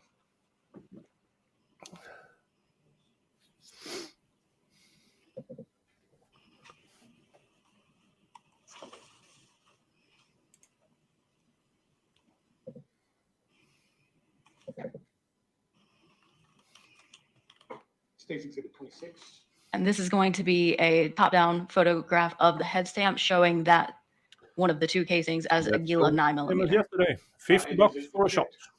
The firing pin stamp in the primer left by the weapon that fired it. Yes, if you look inside of the centermost circle, you have a circular shape, which is going to be the firing pin impression. This portion right here is going to be the firing pin impression. And what characteristics of that allow you to compare it to the mark made by, or let me rephrase that. What characteristics of that allow you to compare it to a mark left on a different showcasing? So the shape of it as well as striations found within it. Now with head stamps, we're not just looking for firing pins. We will look for ejector marks as well. And ejector marks are found on this outer rim. And here is a clearly defined rectangular ejector mark, which will have individual striations in it as well that can be compared against another casing. Skip out of order here and show you State's Exhibit 29.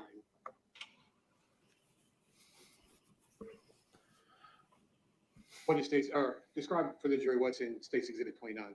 So this is another photograph of a head stamp of one of the two casings depicting that same circular shaped firing pin and also an ejector mark rectangular. $2 won't buy you a shot. But let's see here. See how this pin mark looks like.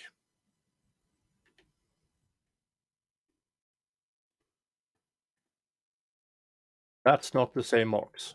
It's not in the same place even.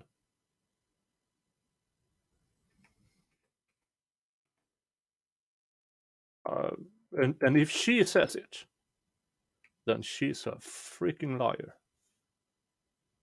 Circular shaped firing pin and also an ejector mark rectangular in fashion.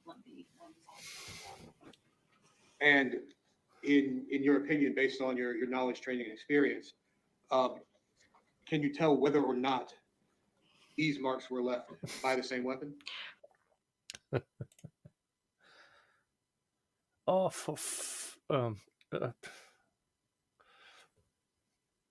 and we are back to that freaking... From these photographs, not 100%, I would need a microscopic image, but I did see them microscopically when they were uploaded, and they did appear to be from the same weapon. And are you able to I know call bullshit. What type of weapon left that mark? Just Unfortunately, no. I can't testify to what weapon it would have left it. Characteristics of the weapon, absolutely, but a firearms examiner would have to give that specific information. Is it consistent with the characteristics of any weapon that you're familiar with? Yes, it is consistent with a $50 combined P365. or a single $50. I'm not that cheap.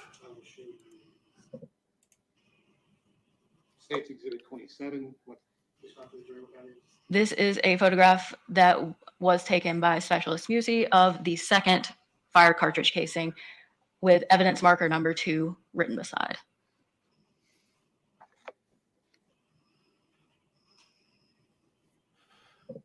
I really And hope lastly, the, State's Exhibit 28.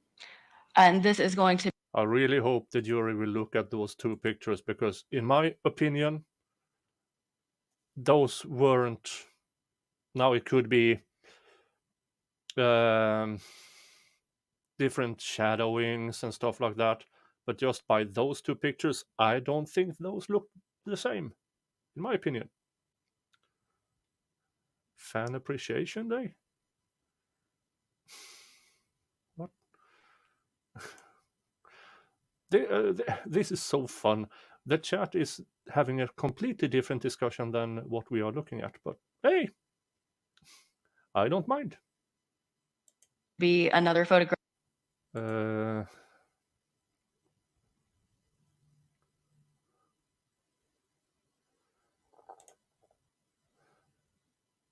How is she allowed to refer to the picture they don't show? I don't know. I have no idea. They showed 2 pictures, and then she testified to, I looked at them in the microscope, and they look the same to me. Shit science. Jesus Christ. A science should be objectively be able to be falsified. Her just saying stuff, that's an opinion. That's subjective. Jesus Christ, I hate this. Yeah, and defense didn't object. Graph of one of the 2 casings, I'm assuming the second based on the sequence, just showing the scale of that casing. And I guess you said striations on the side? The striations on the side of the casing? I might be misquoting. Yes, no, we don't do comparisons of any striations on the side. Now, there may be a portion of the extractor might leave a marking on the underside of the rim here, but I don't see that in this particular photo. Okay. That's interesting, because we have heard toolmark guys claiming, oh, you can definitely see from the ejection. That proves my point. This is not a science. Ugh. When you observe the microscopically, did you see? We don't typically use those as the sole comparison. But what you were able to observe was enough to conclude that they have the same characteristics as being fired from a P365. Yes, I mean, they do have characteristics that would be consistent with that. And whether or not they were, irrespective of the weapon they were fired from, the 2 shell casings were left by the same weapon. They do appear, yes, they do appear to be similar, and that they look like they came from the same firearm. Did you take part in any other part of the investigation of this particular homicide? Yes, I processed a vehicle that was brought in relation to this case. What condition was that vehicle in? When it was received, it appeared to have severe charring and burn marks throughout and on the exterior of the vehicle. There was no visible tag. The VIN number had been essentially obliterated. The glass was melted into the car. It looked like it had been on fire for a good period of time. Were you able to determine, I guess, where that vehicle came from, what kind of vehicle it was? In terms of where it came from, that would be a question for the investigator or the officer that brought it in. However, we were able to identify a VIN number on the engine compartment of the vehicle that we were able to trace back to I believe, a Nissan Versa, if I might reference my report. Okay. If it will refresh your recollection. Yes.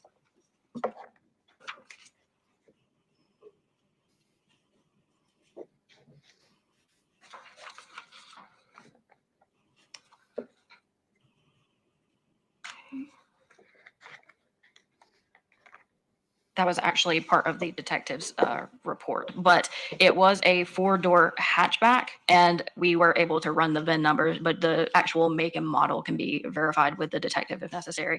But there was a Nissan emblem on the inside of the vehicle, and the defense is definitely arguing about mom's gun, because that would be evidence to that the alleged victim herself brought the gun to the park and ended herself. The VIN number 3N1BC1CP1CL364033 did return to a Nissan. The unit, so it did return to a registered vehicle in the state? It did. As far as you know. It did, as far as I know. I do not know the details of the registration, though. Understood.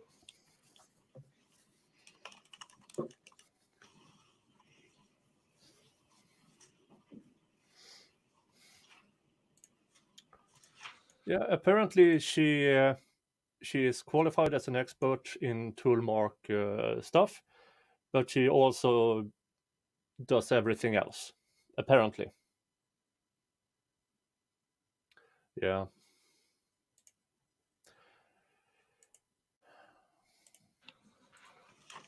She took a course. Show you what's Several marked hours. as State's Exhibit 32 through 37. Thank you. Can you describe what we're looking at in State's Exhibit 32 through 37? Yes, these are photographs that I did take of the vehicle in its state when it was received by our crime scene investigations unit. We documented the exterior, we being myself. I documented the exterior of the vehicle, the interior, and we also sifted through the debris inside for any items of possible evidence. Were you able to locate any items of possible evidence or relevance? We located a Nissan emblem, which was outside of the VIN, the only identifying. Mads. Well, if speculatively she first tried and he grabbed it, shot went off.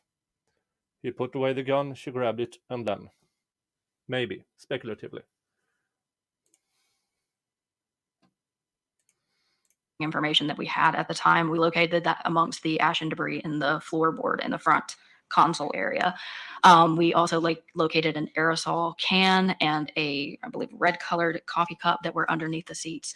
We weren't sure of their evidentiary value, but those were the things that we could identify in the vehicle. Oh, and I'll go back to 32 through 37. Yes. Are those true and accurate depictions of the vehicle as it was in the evidence made at Gwinnett County CSI? Yes, they are. Has anything been added to them, removed from them, they've been altered? They don't appear to have been. They're all true and accurate depictions? Yes. Stay with tender State Exhibits 32 through 37. All right, 32 through 37 are admitted without objection.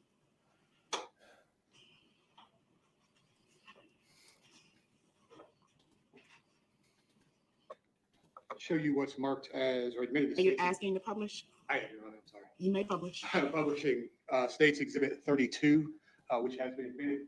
Can you describe to the jury what we're looking at? Yes, this is a photograph from the rear driver's side window frame looking into the front cab of the vehicle. So here we go again.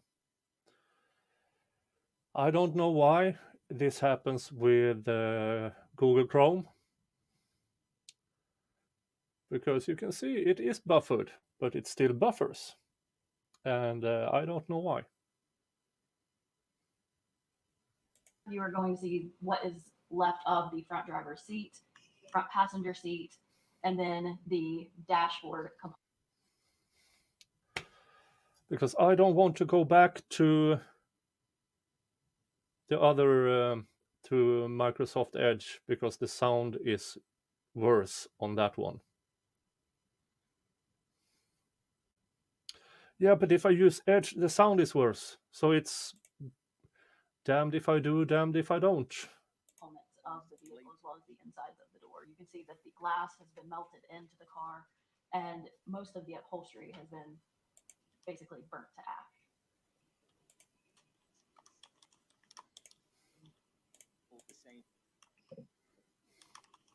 Showing you. Darn it. Come on, I don't want to go back to Edge.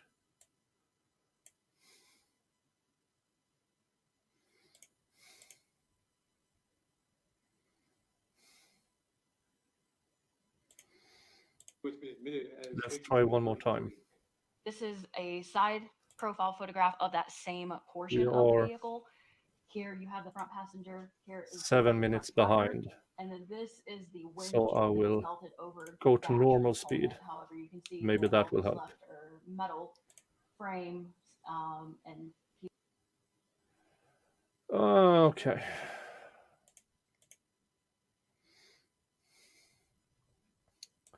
I will go back to Edge.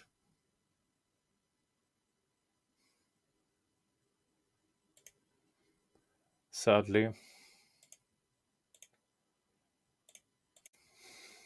Yeah. Thank you, David.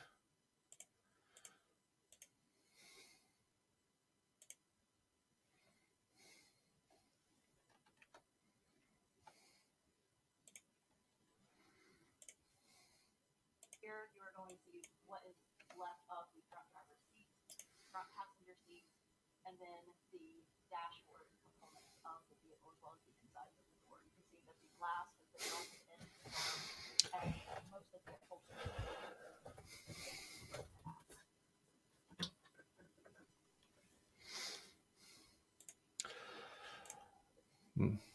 Thank you, Bass. Thank you, Brandon. And thank you, David. A photograph of that same portion of the vehicle. Here you have the front passenger, here is the front driver, and then this is the windshield that is melted over the dash component. However, you can see that all that's left there is metal frame, and pieces of glass, and all of the flexible materials have been turned back.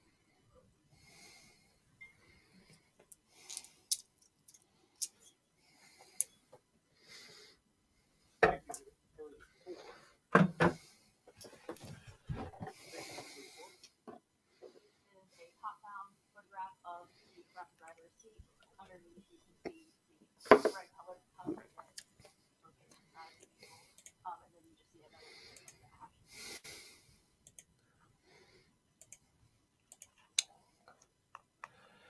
I turned my mic down to 35%. The rest is.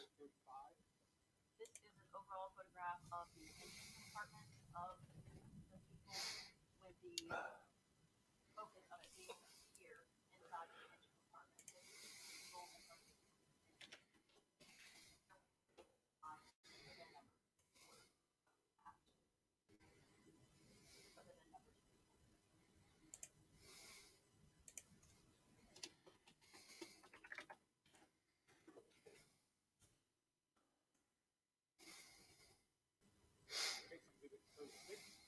This is the back end of the vehicle, just showing the state of the exterior. All paint appears to have been burned off of the vehicle, and also there is no impact license plate or even number on the back of the vehicle.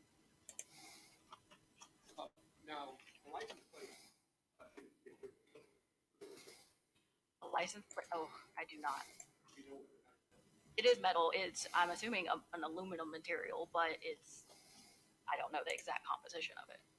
Based on your observations, did you find a charred or burned license plate? No, there was nothing inside the vehicle that appeared to resemble a license plate.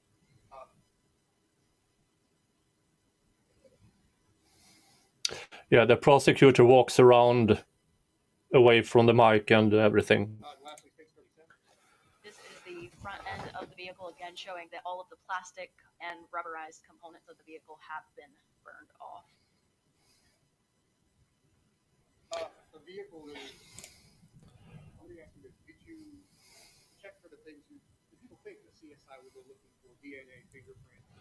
I have Firefox, So we did but that definitely doesn't agree with the StreamYard. Through the ash and debris to see if we could find anything that was not entirely burned, so that we could attempt to retrieve DNA or fingerprints. However, unfortunately, every item in there had a layer of soot on the outside, and when you have an item that has been burned, it takes away from the viability of getting fingerprints in.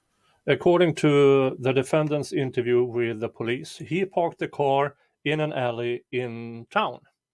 The car was found a bit outside of town, burned to a crisp, and he claims he doesn't know what happened.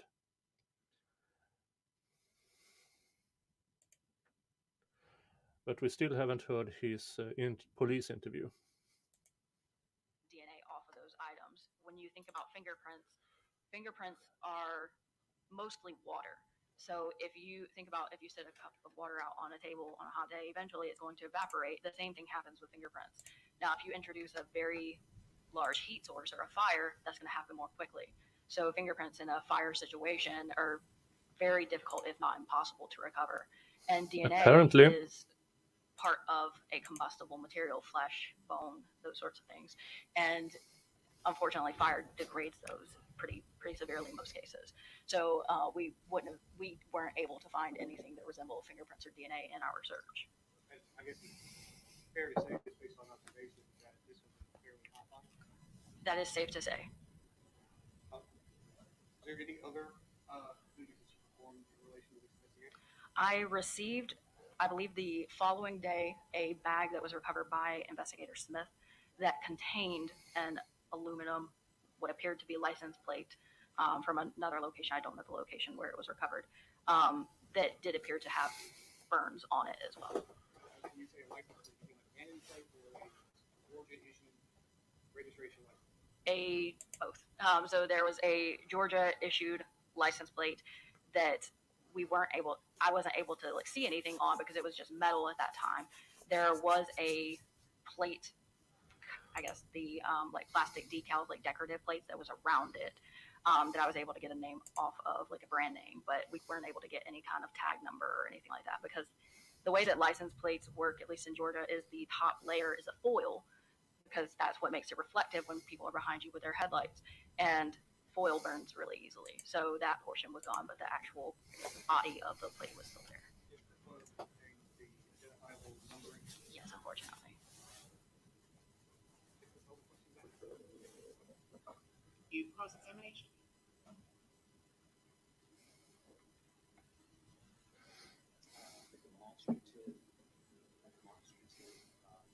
It's under the exhibit up here.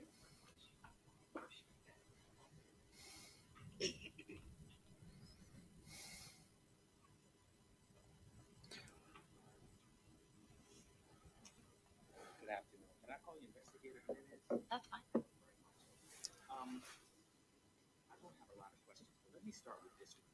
You indicated that a lot more of the semi-automatic guns had a right side ejector. Is that right? That's correct. You call it a right side ejection port?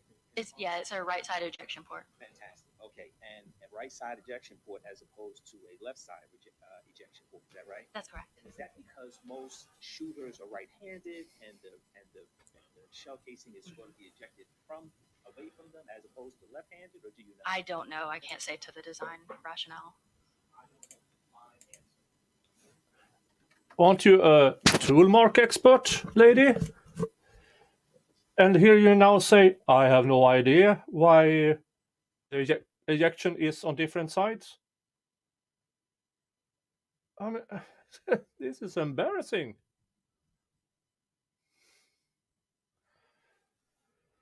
I'm about to start drinking without super chat here.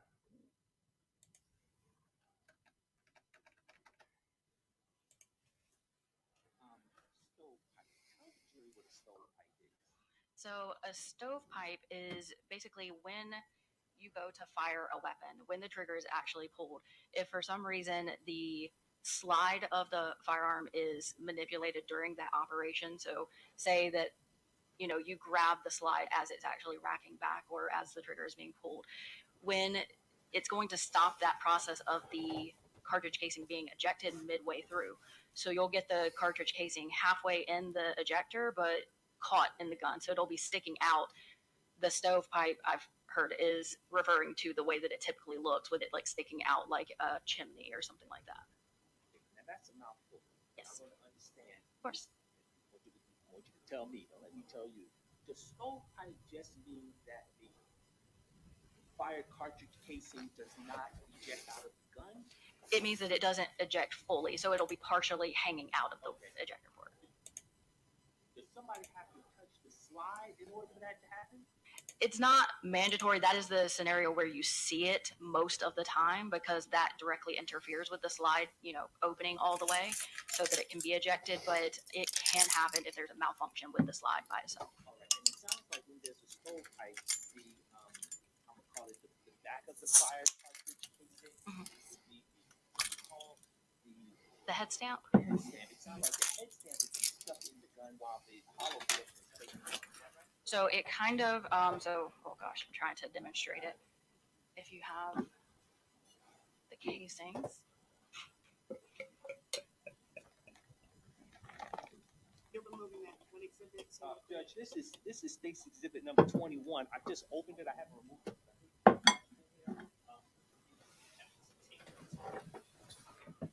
We may be able to remove it both from. I removed one of the cartridge casings. It's marked EM number 1 from state's exhibit number 21, and I'm going to ask for permission to remove the actual cartridge casing, the fire cartridge casing. This is what you need, right? yes, Okay. that and the Fantastic. replica. I'll give you both of them. There you go. Okay, sorry. No, that's all right. Just have it. Always wearing gloves. All right. So when you have a stovepipe, typically you are going to, just for the sake of the demonstration, you are going to have the cartridge casing, and it's going to be partially ejected. So let me do it from, I'm trying to think the best way to have this represented for you guys. You're going to have a portion of that cartridge sticking out, but the rest of it is going to still be inside of the firearm with this slide preventing it from exiting. So where it falls on this half of the cartridge casing, there's no way for that to be controlled. It can be, midway down. It could be even like on the very tail end so that, most of it's still in the firearm, or it could be near this head stamp crimping where most of it is hanging out of the firearm. So you'll have to actually rack the slide back to have it open the rest of the way so that you can get this out. Sometimes you can do it that way. If I understood your testimony, sometimes you have to take the slide. I'm not sure what this has to do with anything in the case. Since it's out, let me just use it for a second. I have what's part of the exhibit. It's marked EM number 1. If the fired shell casing, right? Right here. Can we tell if this is a Sig Sauer P365? Can we tell if the gun is in this position, or this position? No, shell casings and the whole process of a firearm being fired creates basically a controlled explosion, but it's only controlled in that the projectile is going to go down the barrel and so on. As far as the casing that is ejected from the firearm, you could shoot the same firearm from the same position multiple times and have them land in multiple different locations. Yeah, again, same as the previous examiner said. You cannot say based on where the shell cases land where the gun was. Remember this to every other trial, because we have watched different trials the last 6 months, and the toolmark and gun examiners and experts all say different things, and this is why it's a shit science. They say something that is what can help the prosecution get a conviction. Because it's just going to happen at random. It's going to go in the direction of the ejector port, so it's going to go to the right typically. But I have had guns that will, eject straight up, which, it can be misleading, with the actual where the location of the ejector port is. But yeah, you can't tell where the gun 100% is based on it. So if this were a Sig Sauer P365, I can fire 5 rounds. One might land at the judge. Mm-hmm. One might land over to the deputy by the door. One might land right here on the floor. That's correct. And you also have external forces that could play a part of it, bouncing off of the ground, people walking through the scene, potentially moving them, things like that. I'm just using an example right here. I think this is as controlled as you can get this. Yes, this situation of, you might have bounce on the ground, but. And if I fire this 5 times, one's going to land at the judge, might land at the judge. One might land up in the lighting fixture if it goes up. Yeah, that's possible. One might land over by the deputy. Is that right? Remember this. Next time you hear a gun expert, remember Distance this. might be a thing. I can't say like how far they will fly because you do have limitations on the explosion. But as far as directionality, yes, they can go multiple directions. So it's almost impossible to predict from looking at the shell casing where the gun was when the gun was fired. Is that fair to say? You might be able to get a general, but you can't get an exact. And when we say general, we know that if it's a right injection for the gun was somewhere to the right. Yeah. To the left of where the round is. Typically, yes. But after that, we have no clue. Personally, no.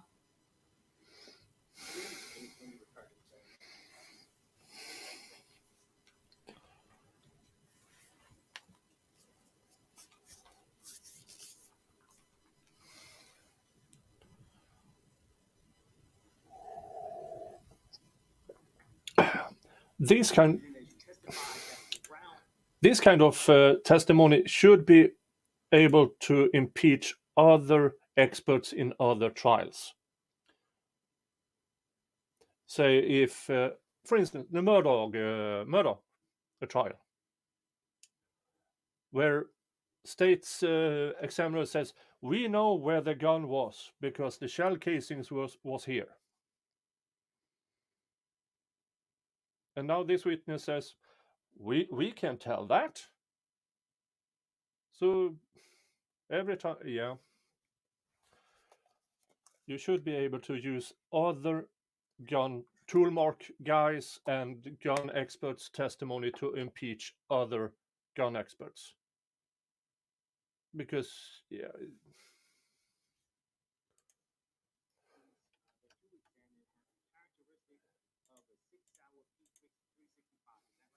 Yes, they are consistent. Okay. And I'm just trying to get some sense. If you tell me what other guns may have fired those 2 rounds. Oh gosh, I can't give you an exhaustive list, but I mean, so those are consistent in that 6 Hour typically has a circular firing pin. There are other firearms that have circular firing pins and similar ejector markings, but they're not going to be similar in their individual striations. But what we're doing is class characteristics. Class characteristics like firing pin will tell you that, or if you look at a 6 Hour, then they're going to have circular, whereas like Glock will have a rectangular or D-shaped firing pin. So it's consistent with it. That doesn't mean that it's not consistent with other makes that have circular firing pins as well. But the individual specific striations are what are going to make it those two linked together.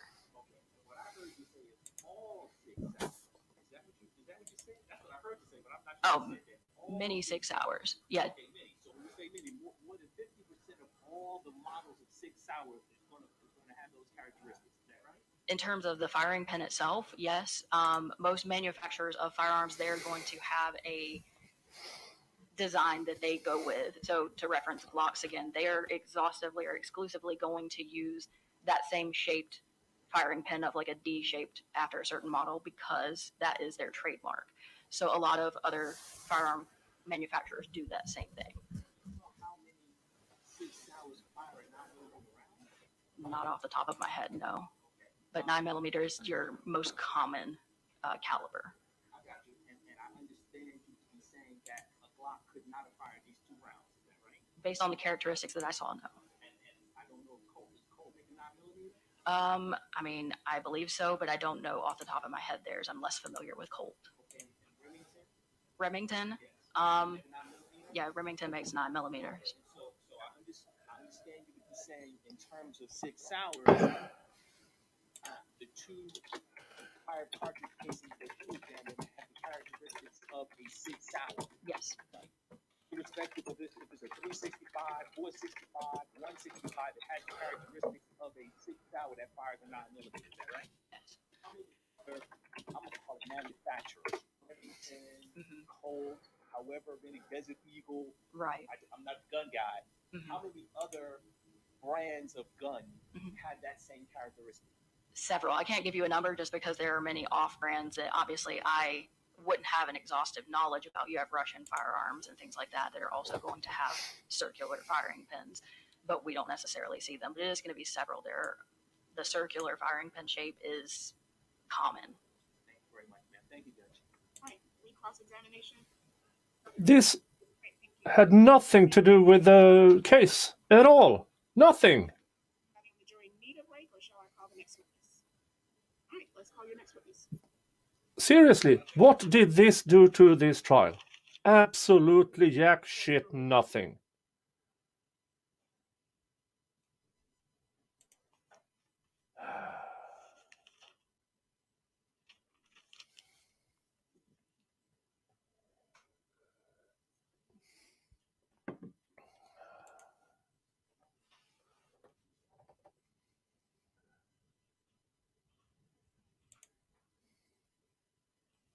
So let your step coming around. If you will be seated comfortably in the chair and position yourself directly in front of the microphone, please.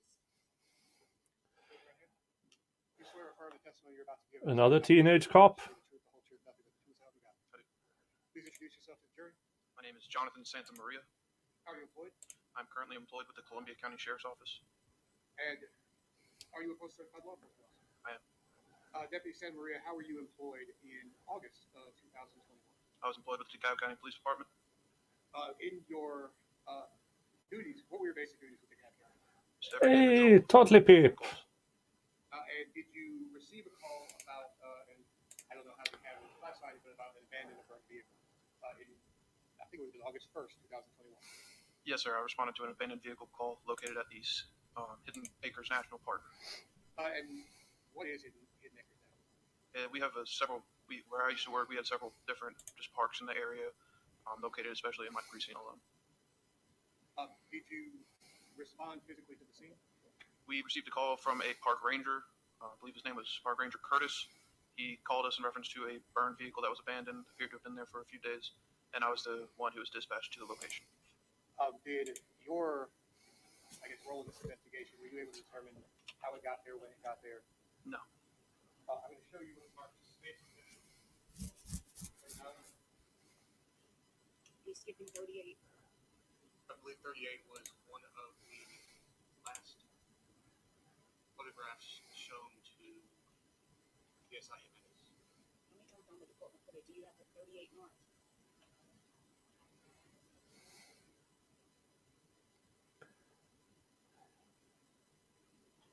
The 38 is marked. I'm going to show you what's marked as State's Exhibit 38. What is State's Exhibit 38? That is the vehicle that I was brought to by the park ranger located at the park. Is that a true and accurate depiction of that vehicle? Correct. Has anything been altered about this photograph? No. Your Honor, stay with tender State's Exhibit 38. All right, 38 is admitted without objection. Yes. Rod is in a 5-minute timeout.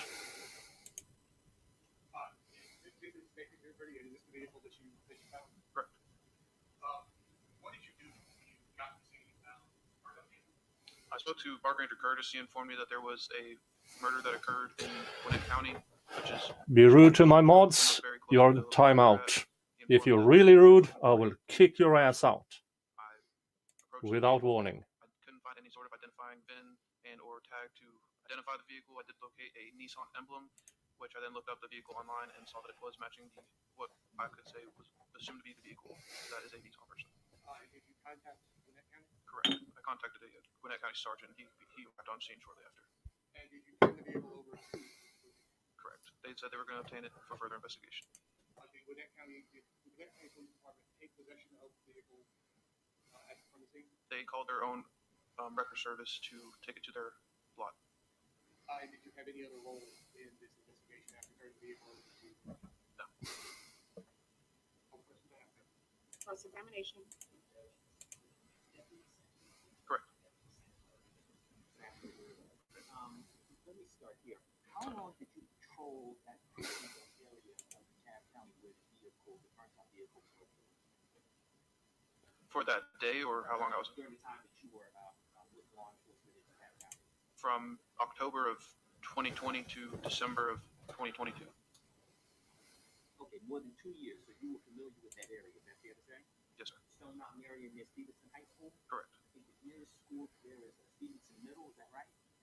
I believe that is correct. Okay. All right. Good. How would you describe that area in terms of crime? Low crime area, high crime area, eating? How would you describe it? You being able to About a medium to high crime area, depending on the area. Medium to high crime area. A lot of cars being broken into.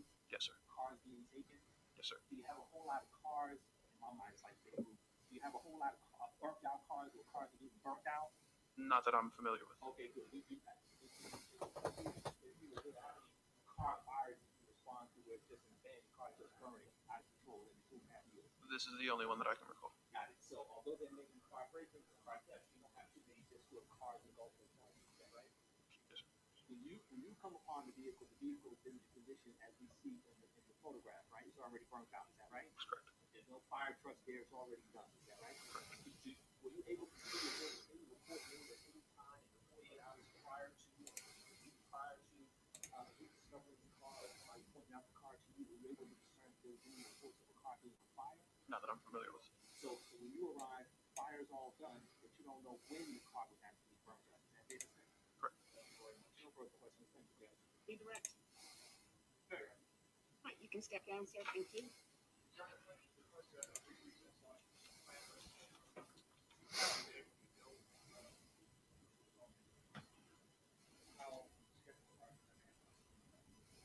You just need to step out in the hallway to check that?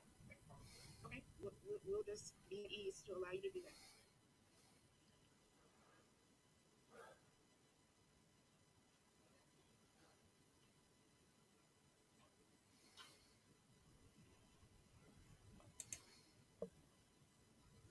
Anybody wants to stand up and stretch, you can.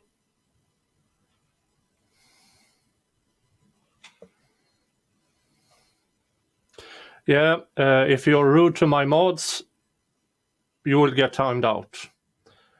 If you try to use other accounts to troll, you're out of here.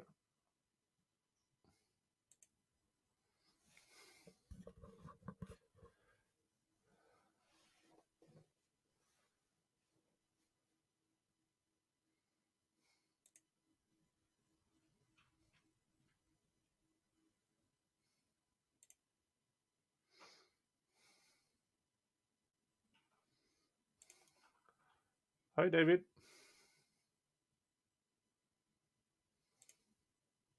Are you ready to call your next witness?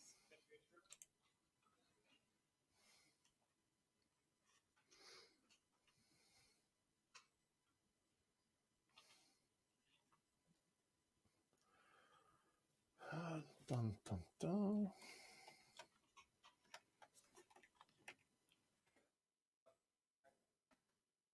I still don't like that it is the prosecution that does the oath thing.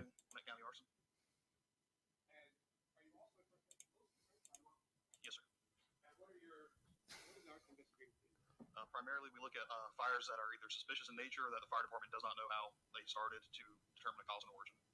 Humpty Dumpty. Is there any training or education that you received to do that job? Yes, we have two 80-hour courses, Arson 1 and Arson 2, that we complete at the Georgia Public Safety Training Center. Further to that, the International Association of Arson Investigators has a fire investigation technician certification that we obtained, and I just obtained earlier in the year my certified fire investigator credentials from the IAAI as well, which is roughly a 5-year process. Were you so assigned, so employed, and so educated in July or August of 2021? I did not have my CFI at the time, but other than that, yes, sir. I want to show you what's been previously named Station 38. Recognize Station 38? Yes, sir. What is it? That's a vehicle that I had a brief encounter with at the GCPD lot. Is that the same vehicle in Station 36? That is actually the one at the lot at the time I saw it. That's exactly as you saw it. Yes, sir. And in Station 35? That appears to be the engine compartment of the same vehicle. 34? That is the passenger compartment of that vehicle. And 32? And again, another picture of the passenger compartment of that vehicle. I guess as an arson investigator, somewhat with your education, background, and experience, what can you tell me about the fire that it is? English heritage is more Danish Viking DNA. Scottish is more Norwegian, I believe. They took a bit different routes to their, collecting souvenirs.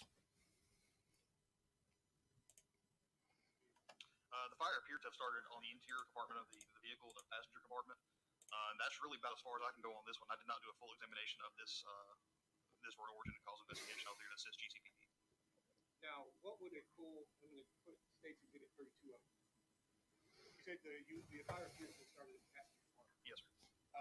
Is the location where you believe the fire started contained in State's 32? It's roughly in the front seat area. You can see the oxidation. There's a pointer right there. Oh, thank you. You can see the oxidation, the rusting down here at the base. Typically, that's where the high heat would have originated inside of that vehicle. After several days, the oxidation tends to be more and more. You can kind of follow the pattern back towards the area of organ. I'm sorry. Excuse that. Stop. Sorry. Would you describe this fire as There's nothing that could not burn is left on there, so everything is gone. Now, you said in a full investigation, there are different things you might have done. As far as you know, where was this car found? In DeKalb County. And is there any indication that the fire occurred in Gwinnett? Not at all. As Gwinnett has been the responsibility of DeKalb County investigation. Yes. You know if they did? I'm not familiar with it. I don't believe so, but I'm not completely sure.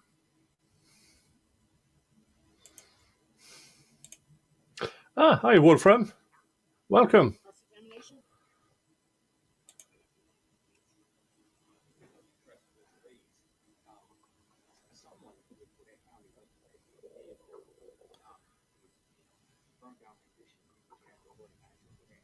That's my understanding.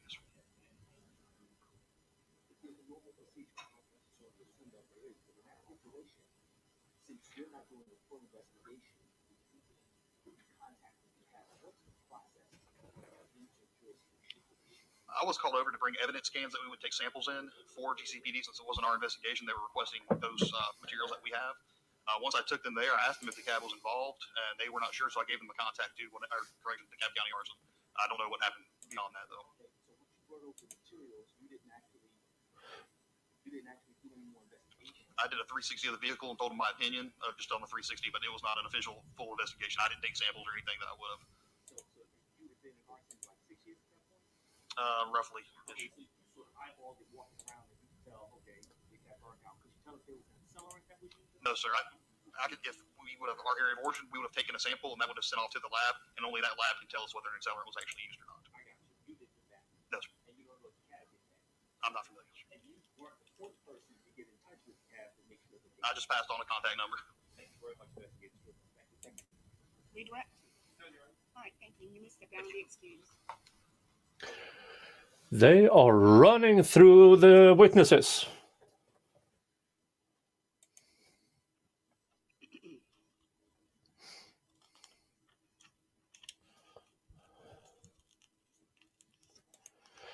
But so far, if the medical examiner cannot determine if it was homicide or self-ending, none of the prosecution's witnesses has contradicted that yet, in my opinion.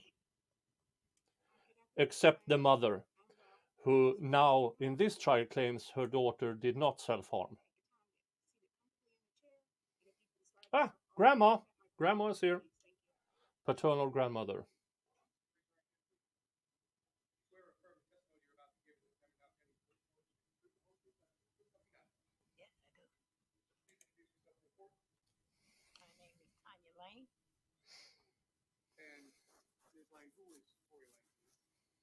My granddaughter.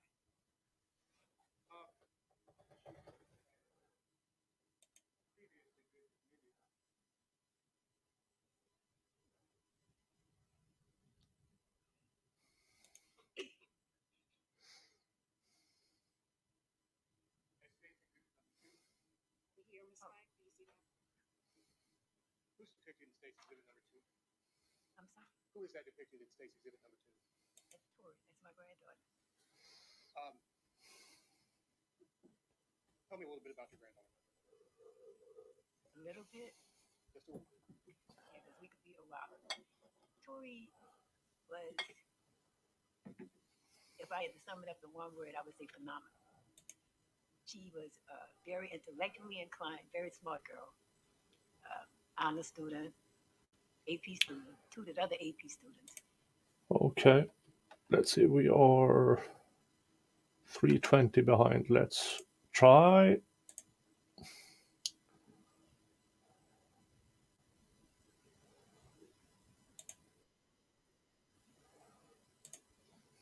Let's try to go back to this one again and see if we can get it to work.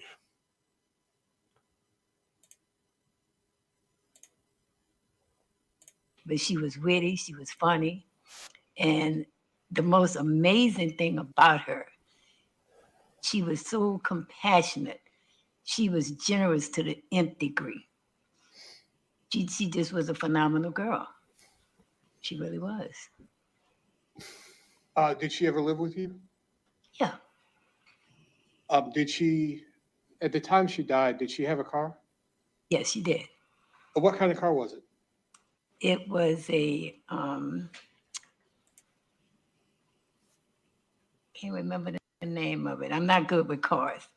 Ask me what color it was, what it looked like on the inside, but don't ask me what it is. Make or model. It was a little blue. Oh man, I can't think of the name of it, but it was a little blue car. Who was the registered legal owner of that car? I was.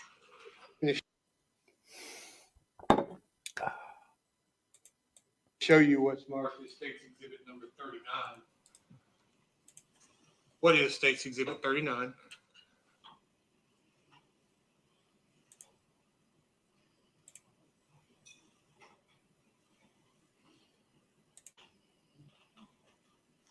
What is it? It's the title to the car. Is that a true and accurate copy of the title to your car that Tori drove? Yes. Yes. And has anything been added to it, taken away from it?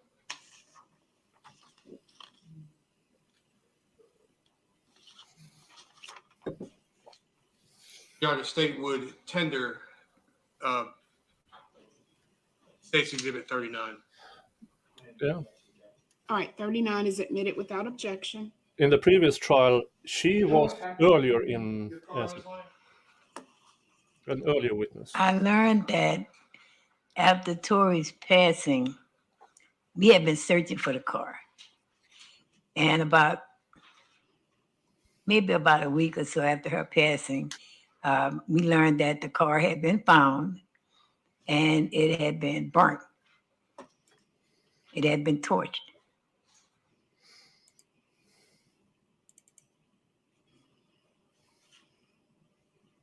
Also going to show you what's been admitted as, what is labeled as State's Exhibit 40.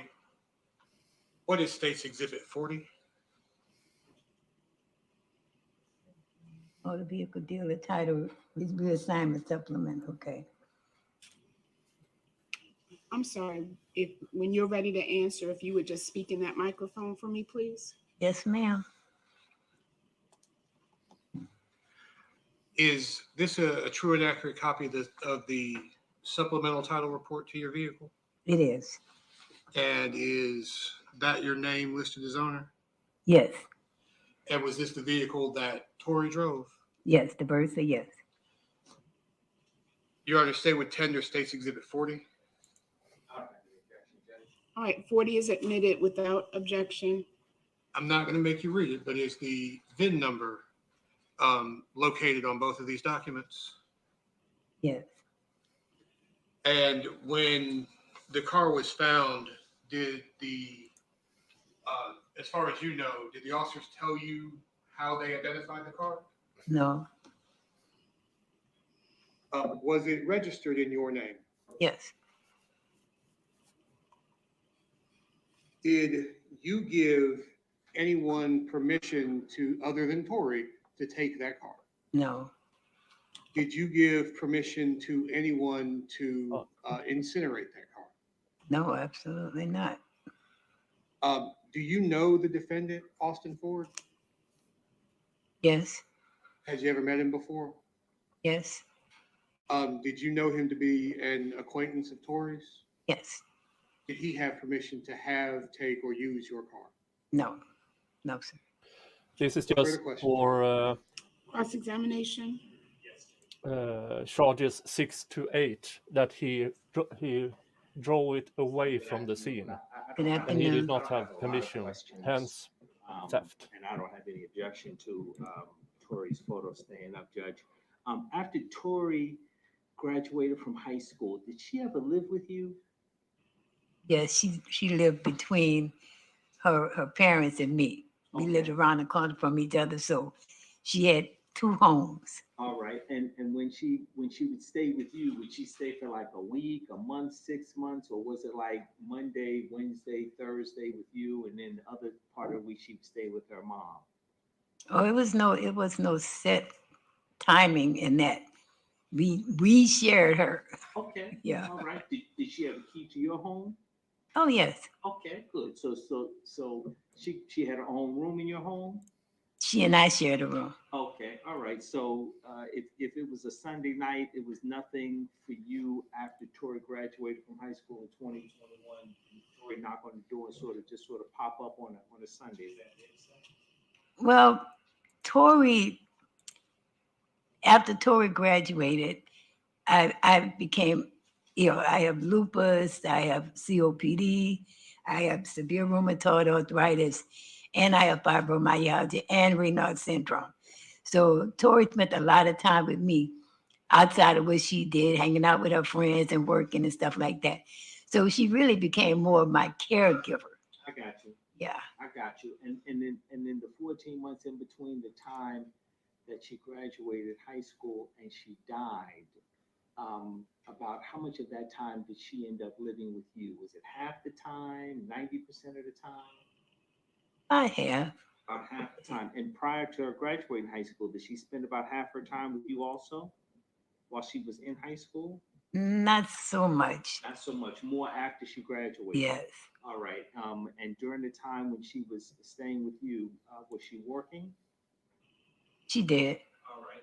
What She always had a job. She always had a job. She was, I guess what you call the word, industrious. She prided herself on being independent. So if I'm not mistaken, my recollection, Tori might have started working when she was about 14 years old. Yeah. In July of 2021, when all of this tragedy befell your family, do you recall where Tori was working at that time? At that time, I do recall, because I really did not like what she was doing, but she was really good at it. She was doing DoorDash. Okay. She was delivering food. Yes. I got you. And in July of 2021, that fateful month, was she living with you then? No. Okay. Not in that era. I got you. Yeah. I got you. In the 50% of the time that Tori lived with you after high school, but before her untimely death, would Austin Ford come over and hang out with her at your home? Outside, yeah, they'd be hanging out in the car. Yeah. Fair enough. Did Austin Ford ever come into your home during that time between May of 2020 and July of 2021? No, he did not. No. Did you forbid him from coming in the house, or he just wasn't the type that knock on the door, pop up, and just, hey, I'm here to see Tori? Oh no, I didn't forbid him. It's just like, I don't know. I guess she knew I wasn't into the kind of music they like to do. You know, they could have came in if they wanted to, but that was their choice. I got you. Yeah. I got you. Okay. Thank you very much, Ms. Lang. You're more than welcome. Any redirect? That would be him trying to establish that Austin was not the kind of guy who just walked into anybody's home, Ms. Lang, is it fair to say that creating it more probable that Tori brought the gun herself. That would be my interpretation of this. before Tori graduated from high school, you needed less caregiving than after? I'm sorry, would you repeat that question? Ask the question a different way. You listed a number of conditions that you're living with. Right. Have they caused, your functionality to deteriorate over the years?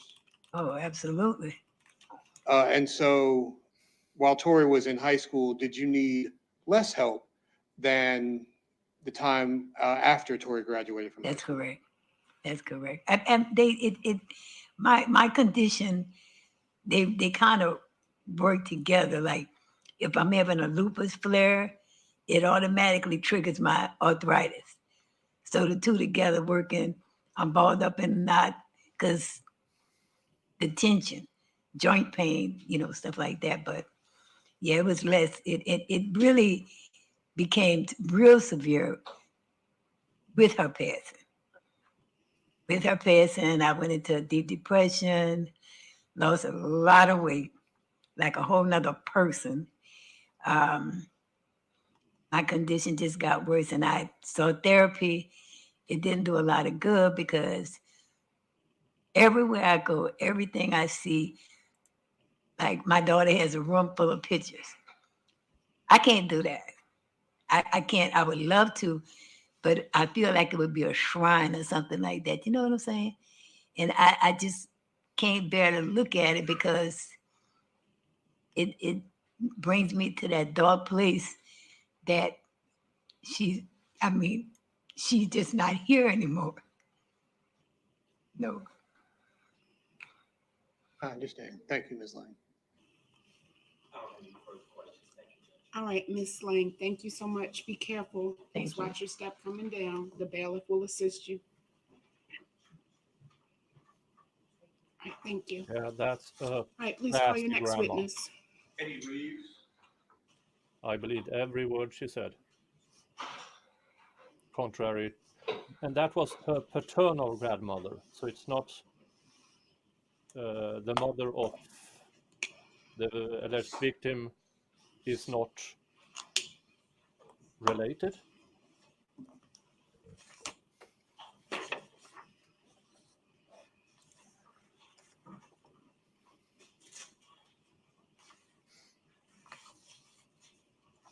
Right, good afternoon. Watch your step coming around for me. Yes, ma'am. Will be seated and position yourself in front of the microphones, please. Ms. Ryan, please, do you swear or affirm the testimony you're about to give in this matter now? Still don't like that it is the prosecution doing the oath I do. thingy. Please introduce yourself to the jury. Hi, my name is Eddie Reeves with the Gwinnett County Medical Examiner's Office. And what is your role with the Gwinnett County Medical Examiner's Office? I'm an investigator at the Medical Examiner's Office. And what training and education do you have that allows you to complete those duties? Prior to working for the Medical Examiner's Office, I was 13 years as a sheriff's deputy in Hall County, where I amassed over 3,000 hours of crime scene schools, blood pattern analysis, wound analysis, things like that. And I've been with the Medical Examiner's Office since 2002. And as what are the basic duties, what's the basic role of an investigator at the ME's office? The investigator will take the call of death from the reporting agency, the police department or hospital. The investigator will decide if it is a case that fits under the Georgia Death Investigation Act and if Gwinnett County has the jurisdiction. The investigator then will obtain information from the caller to see if we need to make a scene evaluation of the case. Cases that include injuries or trauma, unnatural events, we would respond to at the scene. And did you receive a call that warranted the attention of the medical examiner on July 28th, 2021? Yes, sir, I did. Imagining that you might have received one, did one of the calls or the call that you received that day involve the body of a young lady found at Yellow River Park? Yes, it did. Did you go to the scene? I did. What did you do with the scene? I helped process the scene. I had a trainee with me, so I was instructing her as well. But our function at the scene is to evaluate what, if any, injuries we can see, take photographs, collect any evidence that's pertinent for the medical examiner's office and the medical examiner to rule on cause and manner of death. And did you do that on that day at Yellow River Park? I did. I'm going to show you State's Exhibit 41 to 55.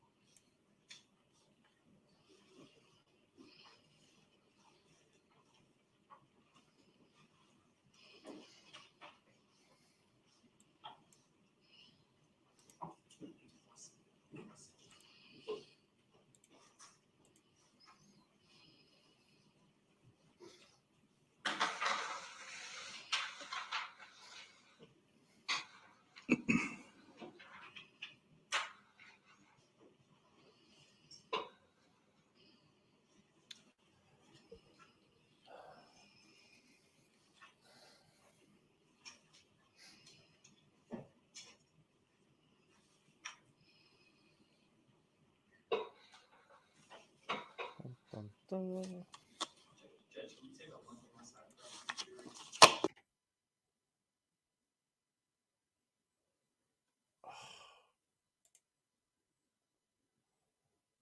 I just moved forward 5 seconds. Come on.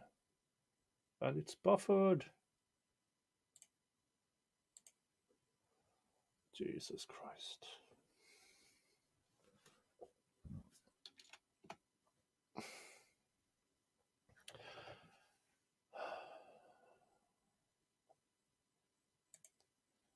I don't know why it buffers.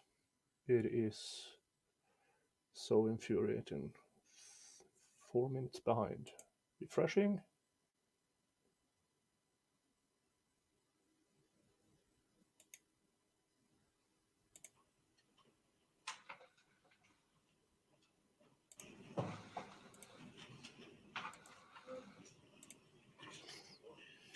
Do you need the witness Yeah, to I step should have in? known better.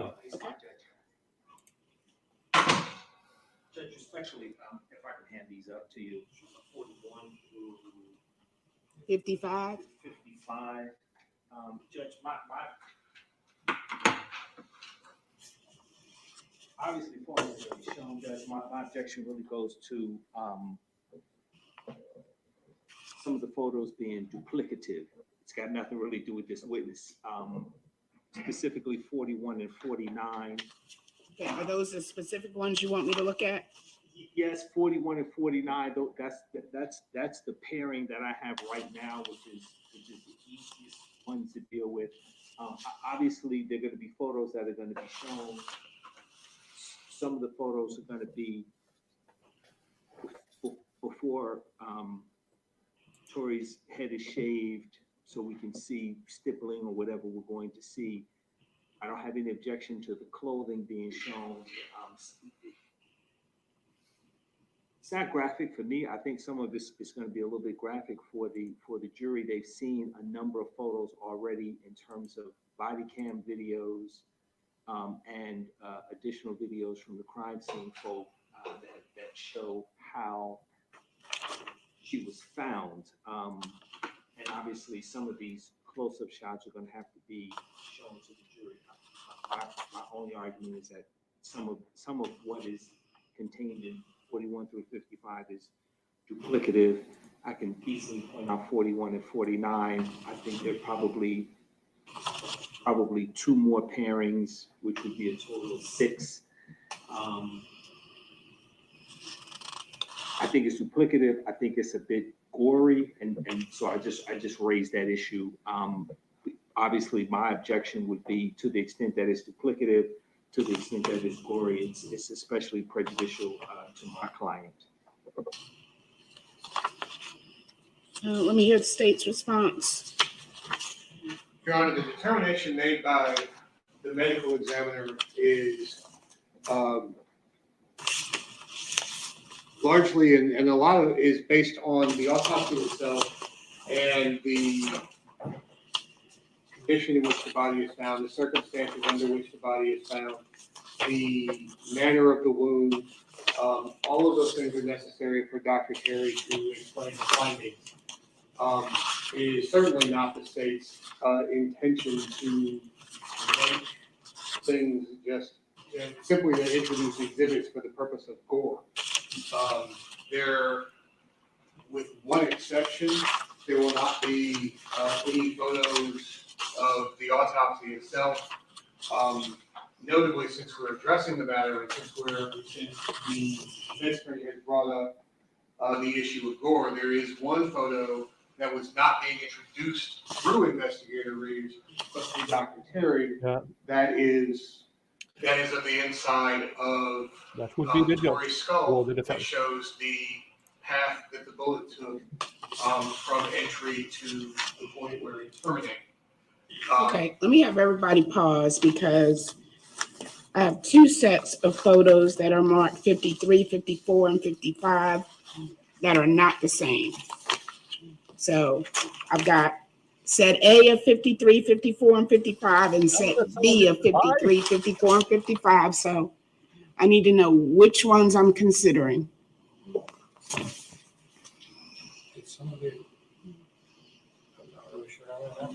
think I handed too much to. Otherwise, I have 41 through 57, with the exception of those three that are two different sets of two different photos. So I need the correct 53, 54, and 55.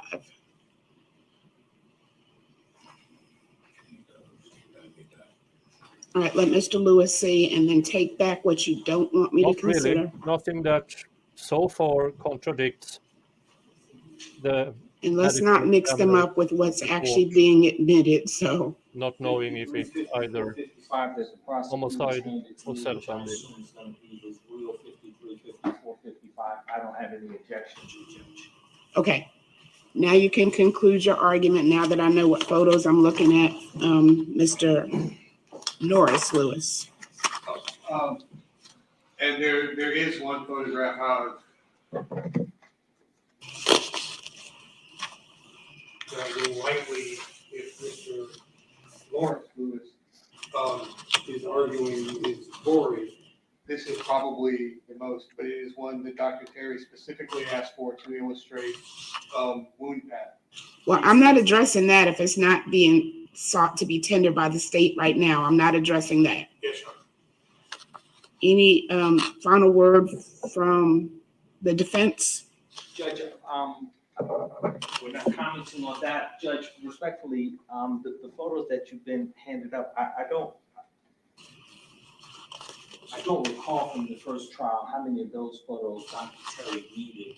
Obviously, I think the photos where Ms. Lang's head with a bullet enters her skull is going to be needed to testify about stippling, gunpowder, things of that nature. So that part I'm sort of clear on. She will need that. I don't know that she's going to need, if you look at, again, I go back to 41 and 49, I don't know that 41 and 49 are going to be photos that Dr. Terry's going to need. If I'm wrong, I'm wrong. I don't have in my mind right now all of her prior testimony, all of the photographs that she used to render her expert opinion. So I have to sort of rely on my first argument that some of the photos, especially, I'm not worrying about the clothing, the photos of not the photos, not any part of the head shavings, the photos where we have blood and the close-up shots of the entrance wound, which I can specifically tell you is 41 and 49, but I want to say that there's at least one other set of the photo of that, of where the bullet would have entered her brain, where it's not shaved, it's not cleaned up.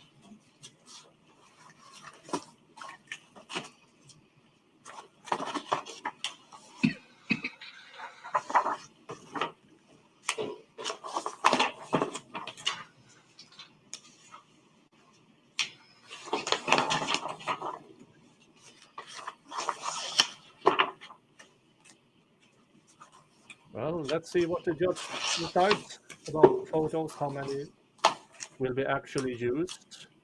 during the medical examiner's presentation?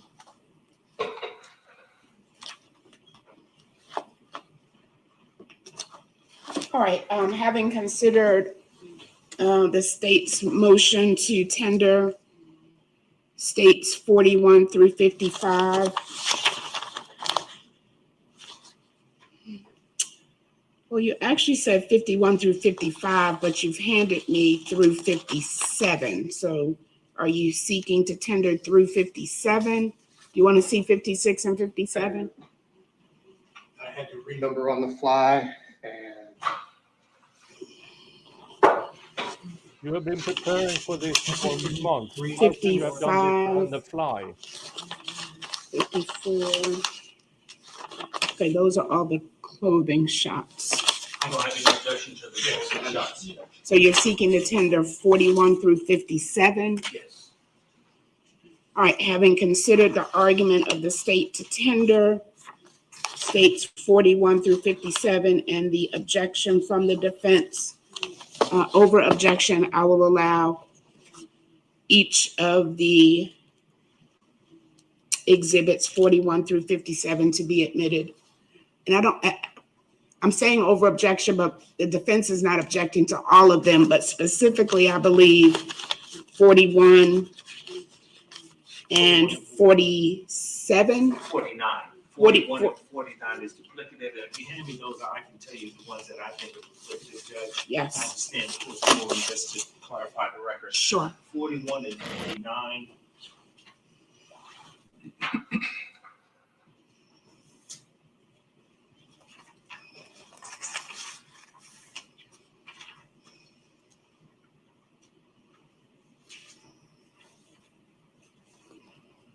Uh, 47, Judge, and 48.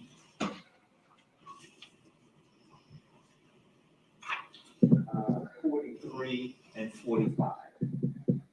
Right, so all are being admitted, subject to objections that are made by the defense, and those objections are noted for the record.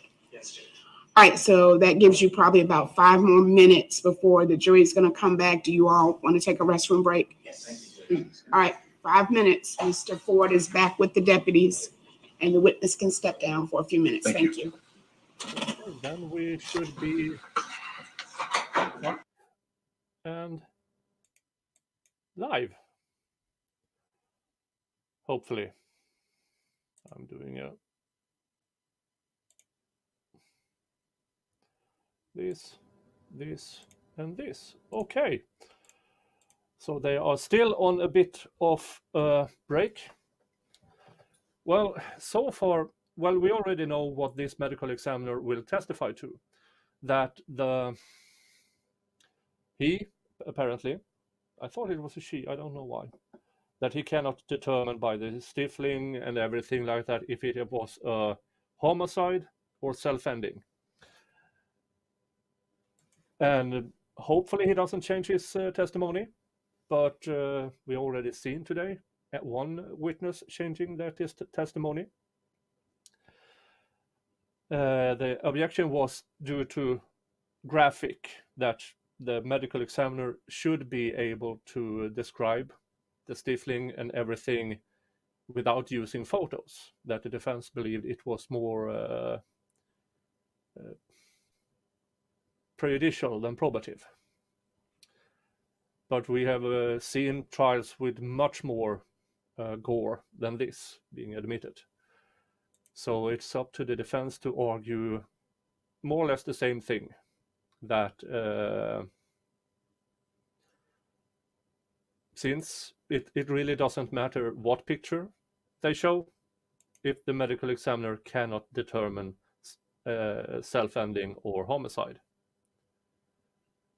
So that is where we are. So a bit of grit. No, they seem to be coming back. A bit of a grit. I have a Rumble channel. Hopefully my mods can post that link as well. It's mostly today. This trial is YouTube only, My serial killer Sunday is Rumble, and also the young thug coverage I do is also it's on both YouTube and Rumble. And I do that because YouTube really don't like me streaming trials, I believe, because every time within seconds of me starting a stream, I get yellowed, All right. so to speak. Let me. Hi, thank you. We're good. I'm sorry. We're good. Thank you so much. All That's right. You may resume your examination. Yeah. We're out of order now. I am going to show Investigator Reeves' series of photographs. I got to take it out of order during 1 second. We'll start with what's marked as State's Exhibit 41. What is State's Exhibit 41? I believe she was coached. It's a close-up photograph of the injury of Miss Lang, to the injury to the head. State's Exhibit 42. Well, I guess what recognizes them because they haven't been admitted, but he is testifying to what they actually are. So I will start over, Your Honor. Thank you. I'm going to show you what are marked as State's Exhibit 41 through 42 through 57. You take a look at them and tell me if you recognize them.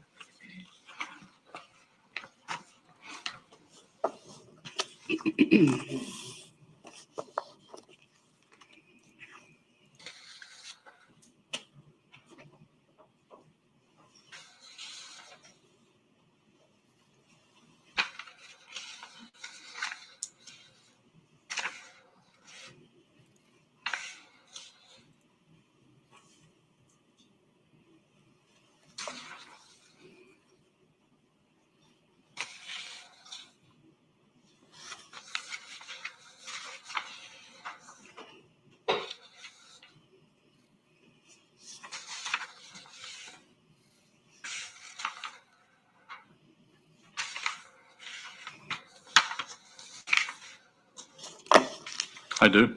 Is each one a true and accurate depiction of what's contained in the exhibit? They are.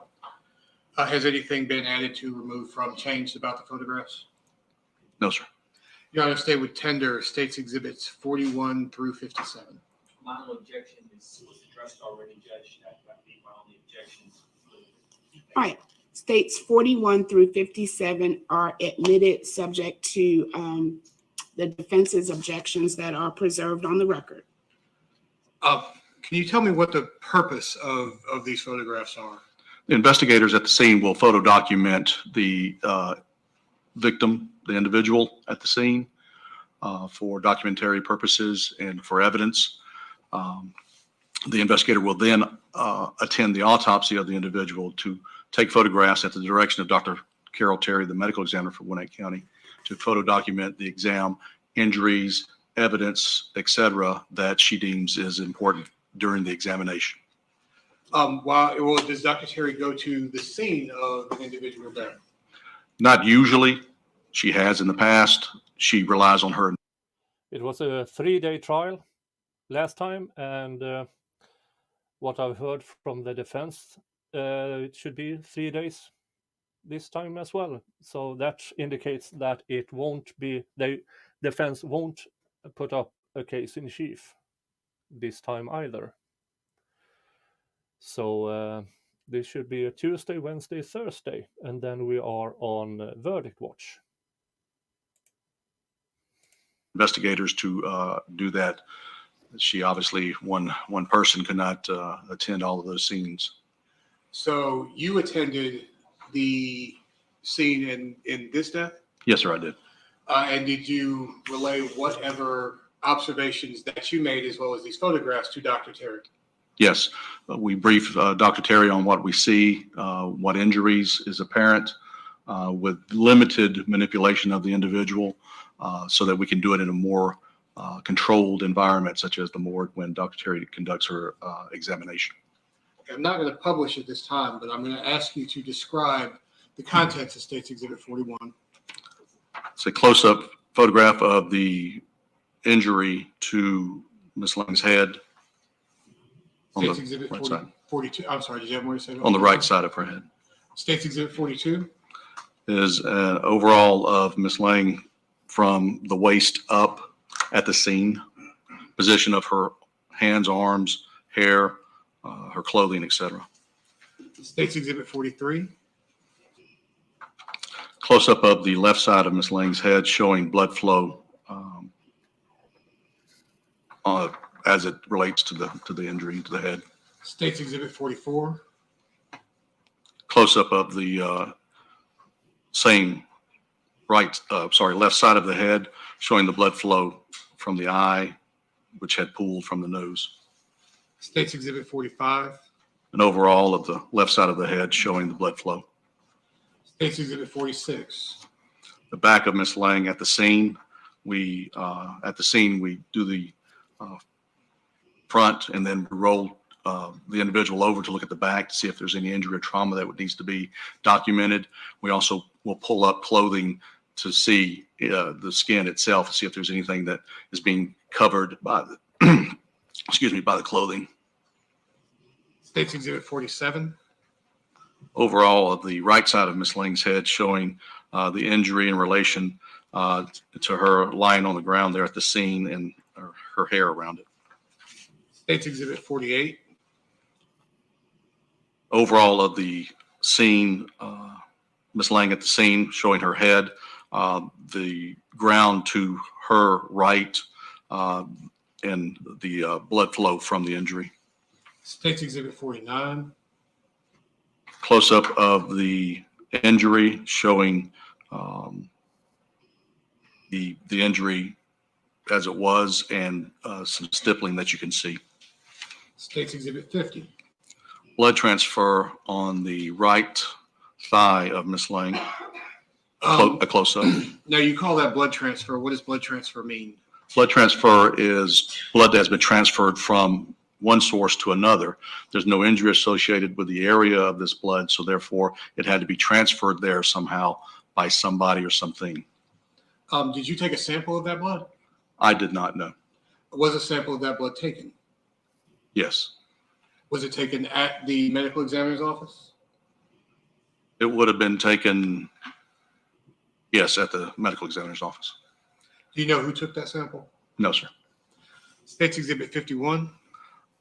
Miss Lang's lower extremities, the back of the lower extremities in that rolled position, showing some debris. States Exhibit 52. Photograph of Miss Lang's right side of Miss Lang's head at the autopsy after Dr. Terry has shaved. Yeah, subscribed, and if you think you already are subscribed, check again, because YouTube sometimes unsubscribe people for some odd reason. Yeah, let's continue. Around the injury, I attended the autopsy showing an unobstructed view of the injury and stippling associated with that injury. States Exhibit 53. A close-up of the same injury. In each of the photograph of 52 and 53, there's a ABF02 scale, American Board of Forensic Odontology scale, which gives some reference to size and things, has a measurement on it.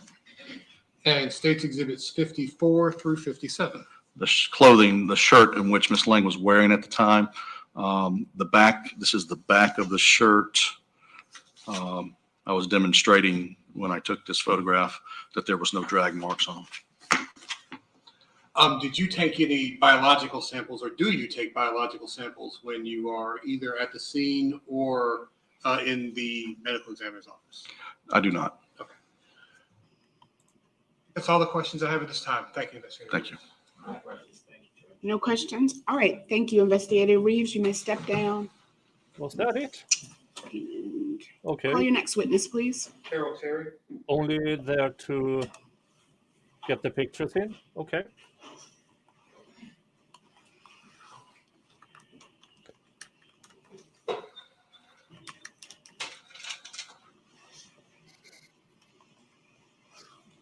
Oh, thank you, Lefty Lance, gifting 5 memberships. to Murph Thirst, Melody Nicole, Amazing Disgrace, Composer C, and of course Salvador, who never buys his own memberships. Good afternoon, Dr. Terry.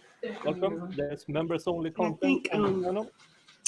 Mr. Wooten, if we can, since I know Dr. Terry's testimony tends to be long, if we can leave the water over there so that she can access it if she needs it, please. Thank you. That is she.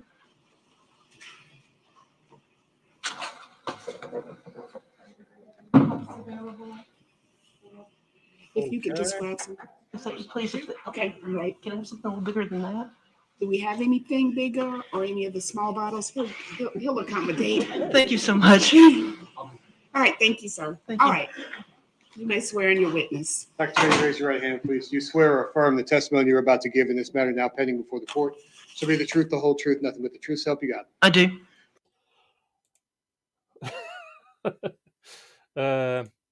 Okay, elevator pitch. Girl was found not alive in a park with a gunshot wound to her head. 8 months later, her best friend was arrested, claiming to be the perpetrator. The medical examiner, probably, I don't know if that is the one, in the first trial, this is the retrial because of a hung jury. But the medical examiner in the first trial said that they couldn't decide if it was a homicide or a self-ending. But the prosecution decided to prosecute anyways. And, well, hung jury, mistrial, and here we are 4 months later with the prosecution trying this case again. And what is different from the first time is that the mother of the alleged victim changed the story, changed her witness. And yeah, so that is very, very interesting.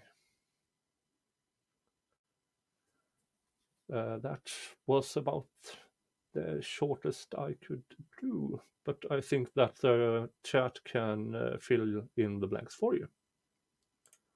Please introduce yourself to the jury. My name is Dr. Carol Terry. I function as the Chief Medical Examiner for Gwinnett County.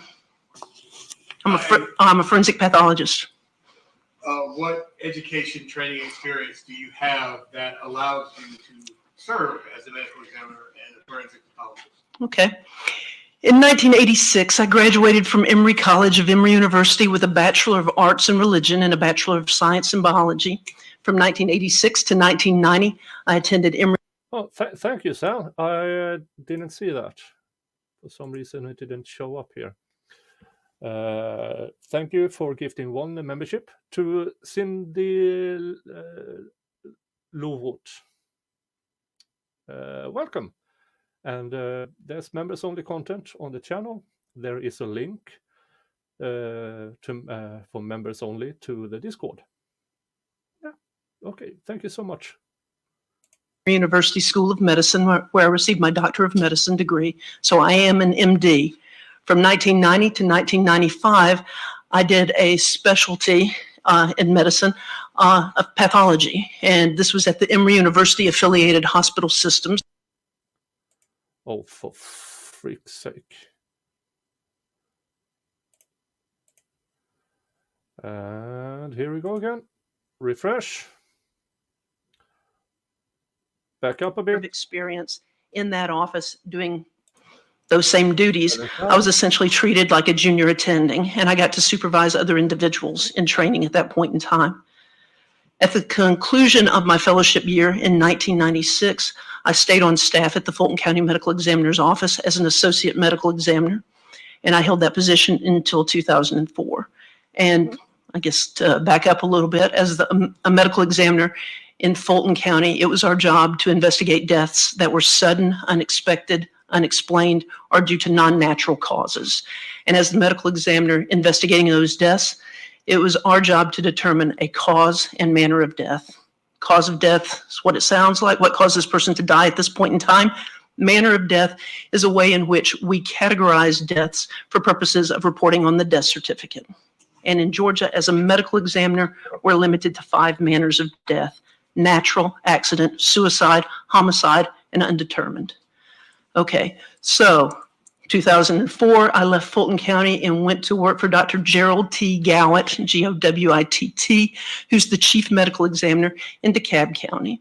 And not only did we handle medical examiner cases for DeKalb County, but we also handled cases for Hall, Henry, Rockdale, and White counties. Toward the end of 2005, I had the opportunity to form my own company and put in a bid for the medical examiner contract here in Gwinnett County. So the medical examiner position here in Gwinnett County is not a county department, it is a contracted position. I was awarded that contract in February of 2006, and I have maintained that position since then. I am licensed to practice medicine in the state of Georgia and have been since 1992. I'm triple board certified by the American Board of Pathology in all 3 areas of pathology in which I have trained and studied: anatomic, clinical, and forensic pathology. I have personally done between 6,200 and 6,300 autopsies. I have supervised individuals in training in over 700 additional autopsies. And I have testified in the superior courts of Georgia and been declared an expert witness over 395 times. Your Honor, at this time, I tender Dr. Terry is an expert in the field of forensic pathology. No objection, Judge. All right, she will be so tendered. Dr. Terry, did you conduct an autopsy in the medical examiner's case number 21G1279? Yes, I did. Well, first of all, where does that number come from? Okay. 21, it was a death that occurred in the year 2021. G stands for Gwinnett. And then the 1279, this was the 1,279th death that was reported to our office in that year. Jesus. And is a number assigned to every case that comes into the medical examiner's office? Yes, a number is assigned to every death that is reported to our office. Not every reported death comes into our office, but every death that is reported to our office gets assigned a case number. And does that case number follow every activity, photograph, sample, procedure that is taken in that particular death? In our office, yes. What did you do in relationship to case number 21G1279? Okay, typically, with any death that's reported to our office in which we have accepted jurisdiction and my investigator has decided that the body needs to come in for an examination, there is a discussion that occurs between me and my investigator so that I am briefed on what they know about the case and if they've gone to the scene, what was observed at the scene.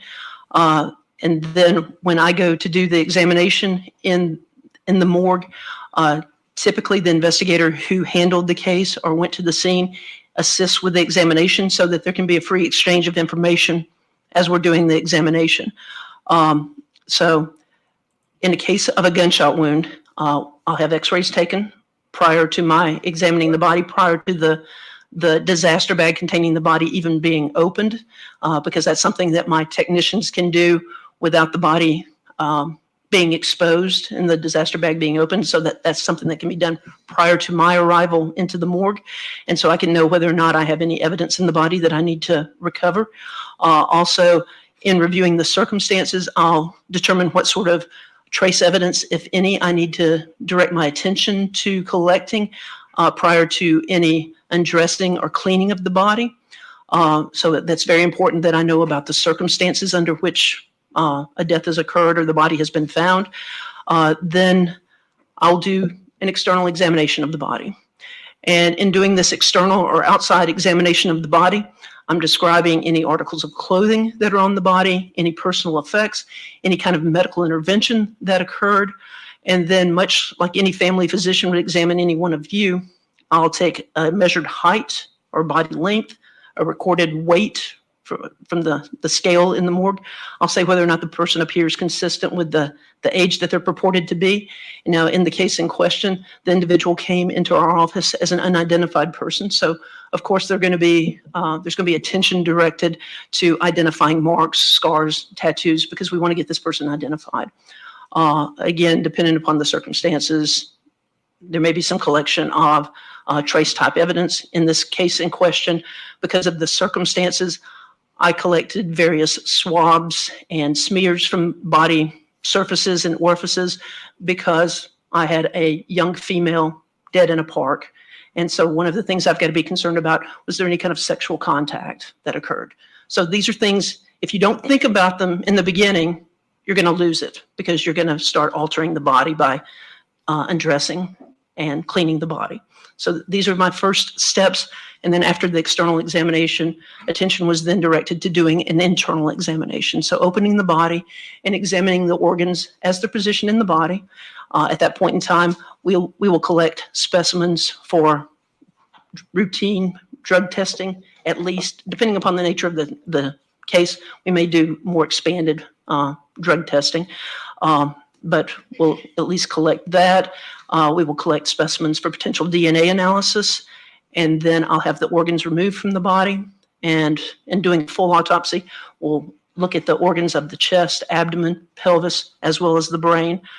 I'll examine the organs, weigh them, dissect them, and take a small piece of each major tissue and place in a container of formaldehyde solution in case I have to look at it under the microscope. In some cases, I don't need to process the tissue to look at under the microscope, but that's something that is taken in the course of doing a full autopsy. And these are the steps that were taken in the course of this examination. And also in the course of this examination, I recovered some evidence from the body, specifically bullet fragments from the head. I'm going to show you what's marked as State's Exhibits 59 through 60. Okay, are we skipping 58 on purpose? Do not have a 58. I'm sorry. There's actually 58 through 60. I'm not skipping it. I'm just not reading it. Okay.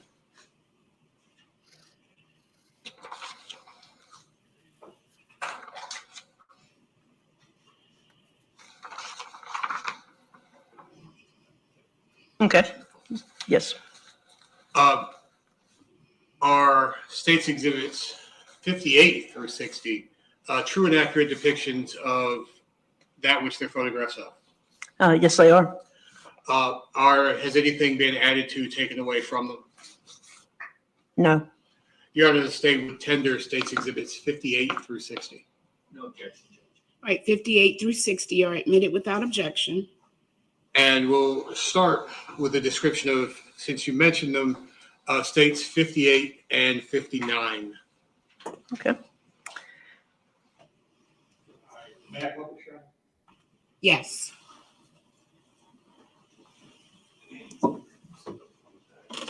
Okay, sorry. photos. So I have to be prepared to this of sorts. Publishing State's Go Exhibit and see where 58.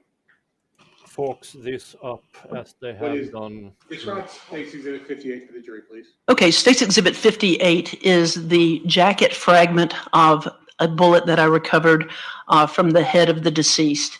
And so this jacket is the outer covering of the bullet, and it's what I would call yellow metal. So it's kind of a golden look to it. And it was on the outer part of the bullet, and it's been broken off. And on the outside of it, you have what's referred to as rifling marks. So when the bullet came out of the gun, it imparted these striations on the outside of the jacket. And so that's what we're looking at in this photograph. And in addition, this photograph depicts a scale for reference, so you can see roughly what size this jacket fragment is.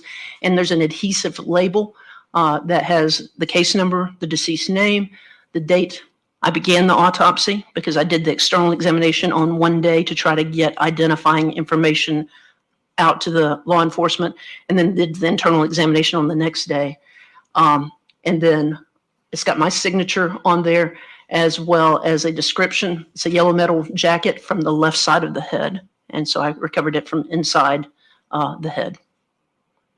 And State's Exhibit 59.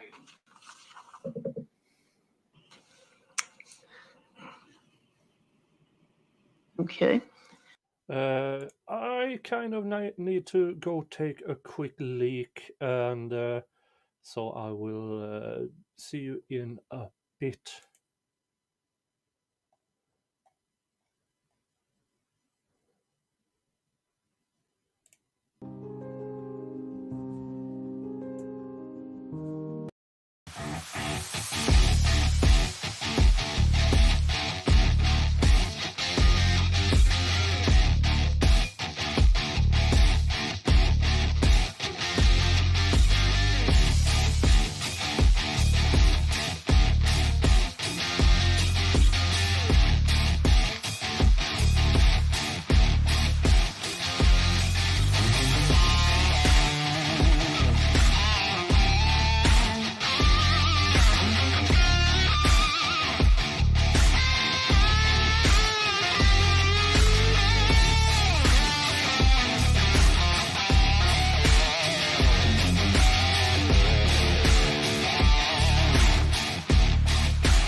So, sorry. State's Exhibit 59 is the lead core part of the bullet. So this is the center part of the bullet. The core in the jacket had separated. And in this photograph, you see the lead core. I've marked the base of the lead core with a capital T that you can see in this photograph, T for Terry. And you also have the identification tag associated with it, case number, date of commencement of the autopsy, the deceased name, and my signature, as well as the site of where I recovered this lead core. And it's not depicted, but there was also an additional small fragment of yellow metal jacket that I recovered from inside the head. But these are the two main fragments of the bullet that were recovered from the left side of the head in doing the internal examination. Now, these physical samples you collected, but you also mentioned other samples that would include swabs, blood. What is done with the biological samples that you collect from that you collected from the site? Okay, if we're talking about the swabs and smears, those specimens were collected and packaged and turned over to the investigating agency for potential testing down the line, because typically the State Crime Laboratory or the Georgia Bureau of Investigation does not test these specimens unless they have a suspect. So we've collected these specimens and turned them over to law enforcement. That's the same sort of thing that was done with her clothing. The other biological specimens that I mentioned, blood that was obtained from the autopsy, urine, vitreous fluid, those specimens were submitted directly to the Georgia Bureau of Investigation for routine drug screening and alcohol testing. And you mentioned vitreous fluid. What is vitreous fluid? Vitreous fluid is fluid from inside the eye. Based on both your external and internal examinations, were you able to form an expert opinion about the cause and manner of death of Miss Tory Lane? Yes, I was able to make rulings. What rulings were you able to make in your expert opinion? In my expert opinion, the cause of death was that Miss Lane died as a result of a gunshot wound of the head. And want me to proceed on about manner of death? Yes. And for manner of death, it was my ruling that the manner be undetermined. And that's ta-da, undetermined. She cannot rule if it was homicide or self-ending. And for me, that is reasonable doubt. But you never know. And when you say undetermined, that is from one of the five categories that you list. It's natural, accident, suicide, homicide, and undetermined. That is correct. Did you make additional findings about how Miss Lang died based on observations made at the scene, photographs, or other information? Yes, I have additional information about circumstances surrounding her death based on examination of the body in conjunction with speaking with my investigator and reviewing photographs from the scene. Look at some of the photographs from the scene. But first, I want to go ahead and get this over with. What was the wound path taken by the bullet that killed Tory Lang? Okay, well, the entrance wound was on the right side of her head, kind of above and in front of the ear, roughly in the temporal area. And the wound path went from her right side towards her left. There was no significant upward or downward or frontward or backward deviation. It basically went straight across. And in doing so, it produced a devastating injury of the base of the brain, disrupting the main blood vessels at the base of the brain, as well as transecting an area of the brain stem known as the pons. And what does a bullet transecting that particular section of the brainstem do to the human body? Well, basically, it severs the connection between the cortex of the brain and the rest of the body, so you would not be capable of any voluntary movement, and would result in a pretty sudden death. Because again, your brainstem is responsible for vital functions of the body, and it has now been completely severed. Would vital functions include heartbeat, breathing, motor control? Yes. Yes to all of those things? Yes. And you said death would be fairly. I want to use your words. Sure. And the reason, because again, it's the pons. Could there have been a couple of heartbeats after? Yeah, possibly. So, but death would be fairly instant, not necessarily instantaneous. Might have gotten a couple of heartbeats, but I can tell you there was no breathing in of any blood. So I think death was probably within a matter of seconds. But after this region of the brainstem is injured in that fashion, essentially there would be no voluntary movement by Tory after receiving that injury. That is correct. No voluntary movement. Does State's Exhibit 60 demonstrate this wound path or allow you to show the jury the wound path? Yes, it does. Your Honor, before I publish State's Exhibit 60, I will warn that it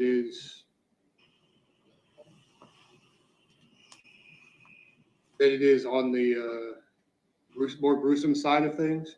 So if there's anybody in the courtroom that is a little on the squeamish side, I would suggest that they exit at this time. Other than jurors, obviously, who cannot.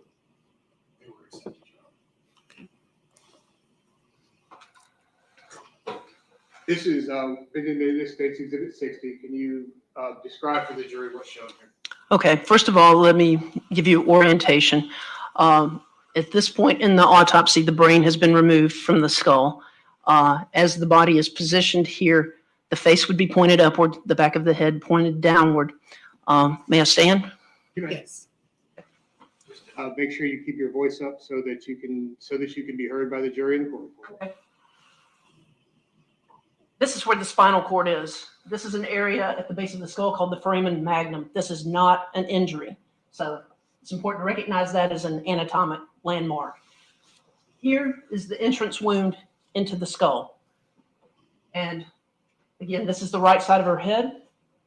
And the bullet has come across. We see radiating fractures or breaks in the skull that emanate from this hole. And then the bullet fragments and breaks the bone over here on the opposite side of the skull. And as I mentioned earlier, the core and the jacket separated. I recovered them kind of beneath the scalp in this area. But this is where the skull is broken. But so the bullet has crossed from the right side of the head to the left, essentially passing straight across. Made that call. And these bones here, there, and there, called the petrious. Everything the medical examiner is testifying to now could be done with drawings or diagrams or whatever, or just simply tell it. So yeah, what is the actual probative value of showing the jury more or less the inside of the girl's skull? I don't know. Ridge. This is where it communicates with where your ears are, and we've got fractures across both of these bones here. So when you see photographs from the scene and you see blood coming out of the ears, that's why we've got a fracture of the base of the skull, basilar skull fractures, where blood is going to be leaking through those areas. Now, did this particular, your examination of the inside of Tori's skull, did that? First question from the defense. Could you have told this without the photos? If she says yes, yeah. Confirm, or was that consistent with findings that you external? Did that confirm your analysis based on what you saw externally? Yes, that she was shot in the head. Were you able to determine the distance from which she was shot? Yes. I was able to give a range of fire.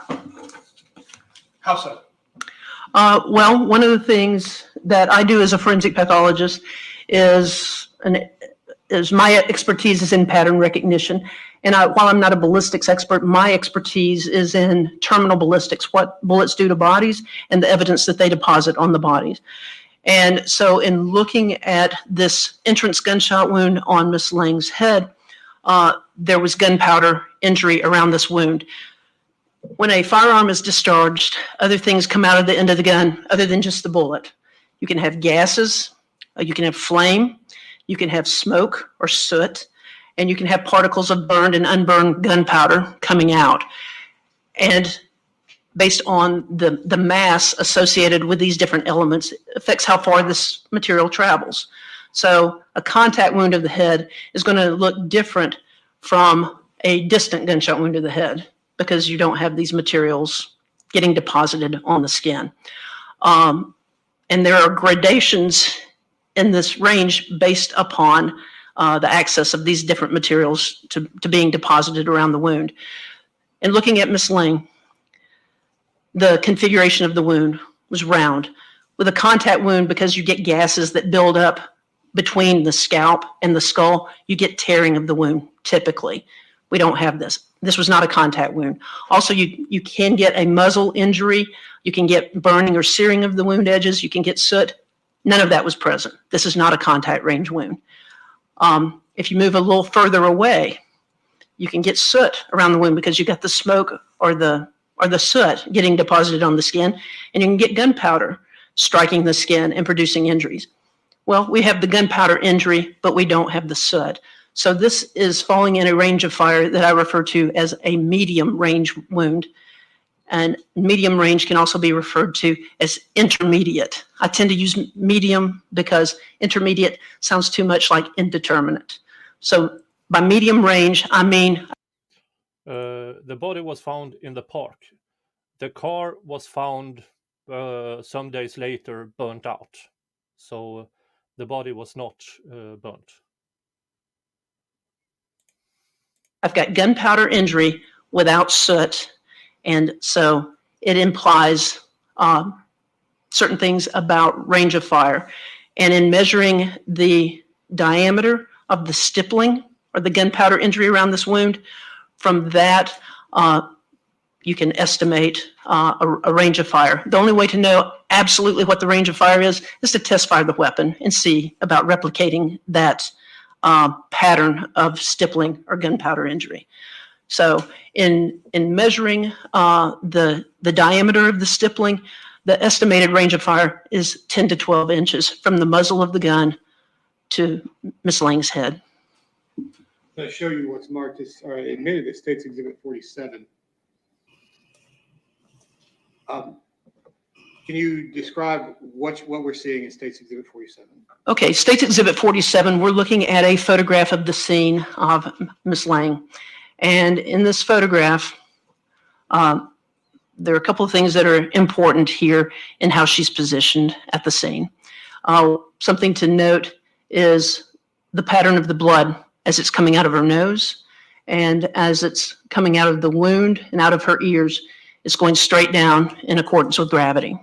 She's in that position at the time she sustained this wound, because as soon as she got this wound, it's going to start bleeding. And so she wasn't upright and fell down. She's lying in this position. Also looking at her braids, I measured the braids at 36 inches long. Her braids are splayed out behind her head. Again, she didn't fall down on top of them. They've been essentially fanned out. Her head's in that position at the time she received this wound. And that's what's important in this photograph. And in this photograph, none of this has been testified to yet. But I didn't hear anything from anybody about her being left-handed. That would have been an indicator that it wasn't. I don't know if her hands were swabbed for gun residue. Hopefully this medical examiner will testify to it. we do have the blood that's coming from the ears, from the wound, from the nose, but there's stippling there as well. That's that gunpowder injury, but that's harder to appreciate given the bleeding and brain matter that you have associated with this wound in this picture. Hey, expert is here. Hey, oh. Show you what's admitted as State's Exhibit 48.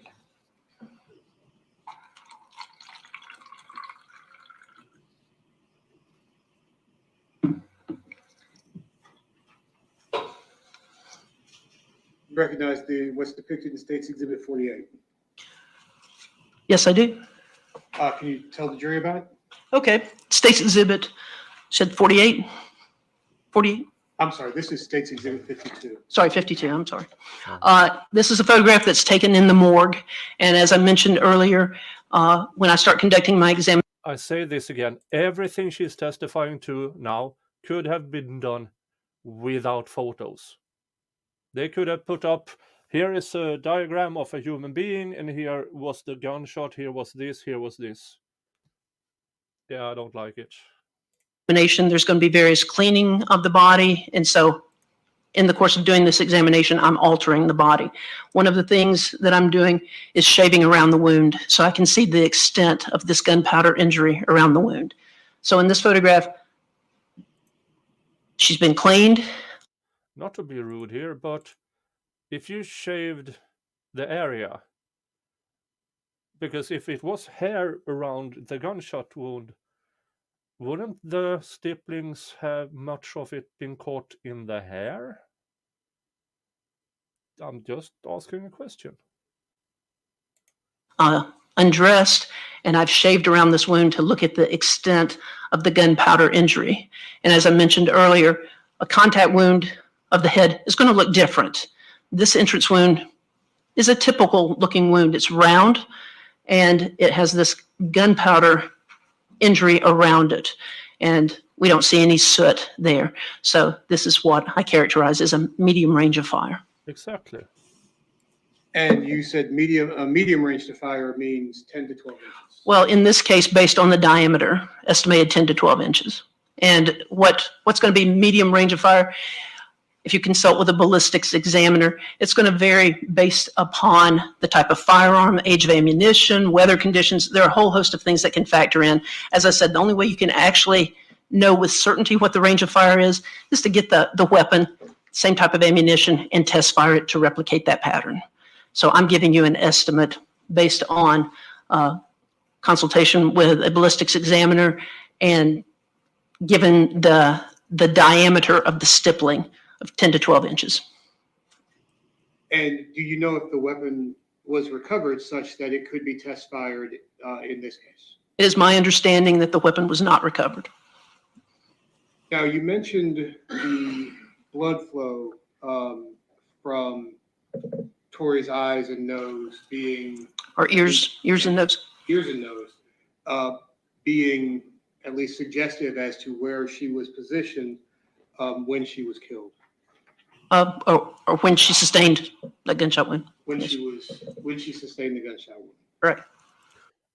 That was an honest answer. She corrected the prosecution that because she doesn't determine, she already determined, she doesn't know, is this a homicide or self-ending? So she won't have it when the prosecution is saying, so when she was killed. No, when the gunshot was inflicted. Good call. I'm going to show you what has been admitted as State's Exhibit 14. Does that demonstrate the blood flow or lack thereof that you described to the jury? Yes, it does. It does help demonstrate the flow of blood and how it's flowing in accordance with gravity. Again, as I mentioned, we've got blood that's coming out of the ears. We've got blood that's going to be coming out of the wound. We've got blood that's coming out of the nose, and it is flowing in accordance with gravity. Had she been upright, you would expect to see it come down and then go backwards as she fell back. She's in that position at the time she sustains this wound.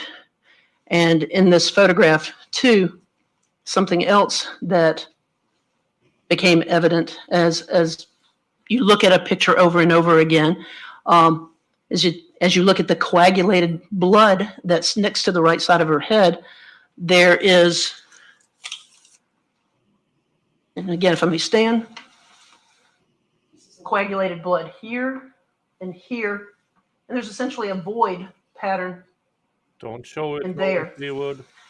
So as this blood is coming out, something has been in that area that interrupted the flow of blood there. Something that was there when blood began to flow and has now been moved. What it is, I can't say, but that's what we refer to as a void pattern. Something was there that's not there now. Because again, we don't have a reason to see a clump of blood here, because it's going to come out kind of like lava coming out of a volcano, and it's going to flow, but something has interrupted that flow there that's not there now. Is there any way to tell what that thing may or may not have been? I mean, I think if you kind of look at it, I can have some suggestions of what it might be. If you look at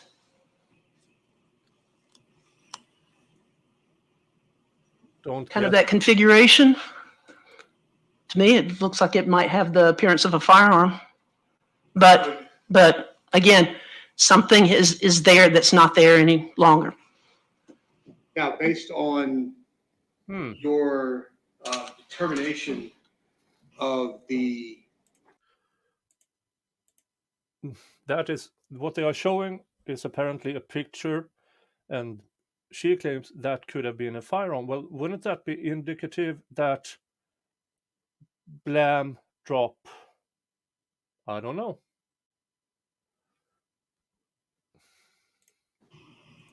Distance from which approximate distance from which the shot was fired, that would put the muzzle of the gun at the firing of the fatal shot 10 to 12 inches away from the wound itself. Again, when you talk about looking at the range of fire from the muzzle of the gun to the head, but again, given the injury of her brainstem, she's not going to be able to hold the gun. The gun's going to fall. How the gun lands, I don't know. So that was interesting. If she now testifies to that missing area looks like a firearm, now she's testifying to if the death was almost instantaneously, she would have dropped the gun and it would have landed apparently. Well, we don't see the pictures. in the first trial, they showed the defendant talking to in a police interview, saying he took the gun and he took the car out of there. So yeah, this sounds more and more as if medical examiner is leaning towards self-ending, actually, more than homicide. If we assume where we have this void, and let me tell you, and this is something I tell students and trainees whenever I teach classes, it's harder to see what's not there than what is there. It's a lot easier to focus on what you're seeing than what's not there. And that's the good thing about physical evidence and having multiple people look at something, because sometimes things become evident if you look at it repeatedly. Now, again, if we were to assume that that is a shape of a firearm that is not there any longer, that would be certainly closer than 10 to 12 inches. But again, given when a firearm discharges, like in this case where the brainstem severed, she's not going to be able to hold on to the gun's going to fall. How is it going to land? I don't know. Sounds like she's But testifying to. I think that's something that merits consideration. How So about you couldn't determine where the gun's going, where it could have landed based on the recoil from the gun, how her hand might have moved, where her hand or his hand where a hand, let me rephrase this, where the hand that held the gun might have gone, where the recoil of the gun might have taken it, where. I'm going to object to this compound, It is. Can you just ask one question, please? Account for where the gun might have landed in relationship to the recoil that is created by a semi-automatic firearm when it's fired. No, there are too many variables here. Can you account for the position of the hand that held the gun when it was fired? Again, no. Again, for the same sort of reason, there are a lot of variables. And something else to also mention is I know that there has been someone else there at the scene, because the gun's gone and because I got transfer on her thigh, that she would have no way of getting there. So there are variables that confound where the firearm is, how her arm's positioned, that I have no way of being able to explain.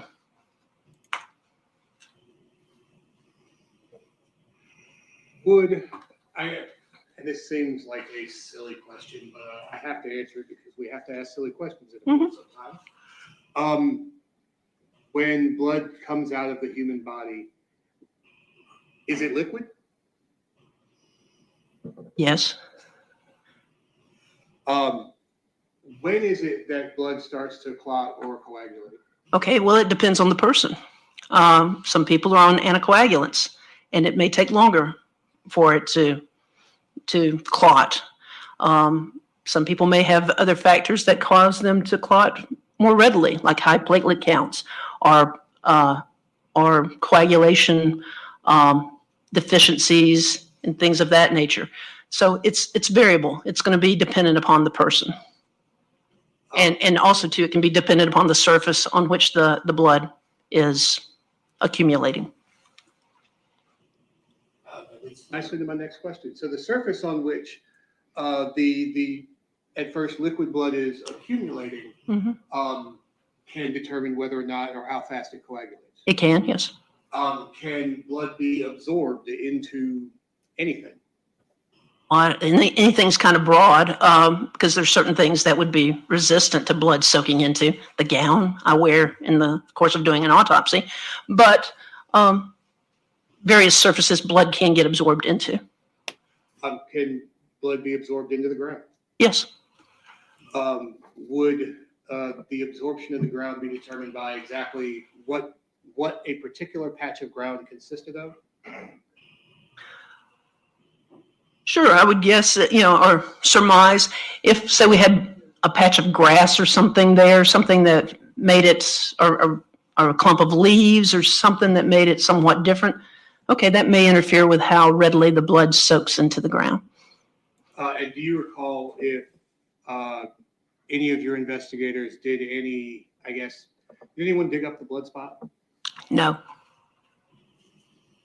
Were you able to make any other determinations based on the state of Tori's body at the scene?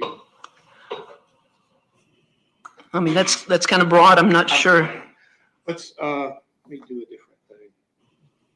You mentioned blood transfer on Tori's thigh.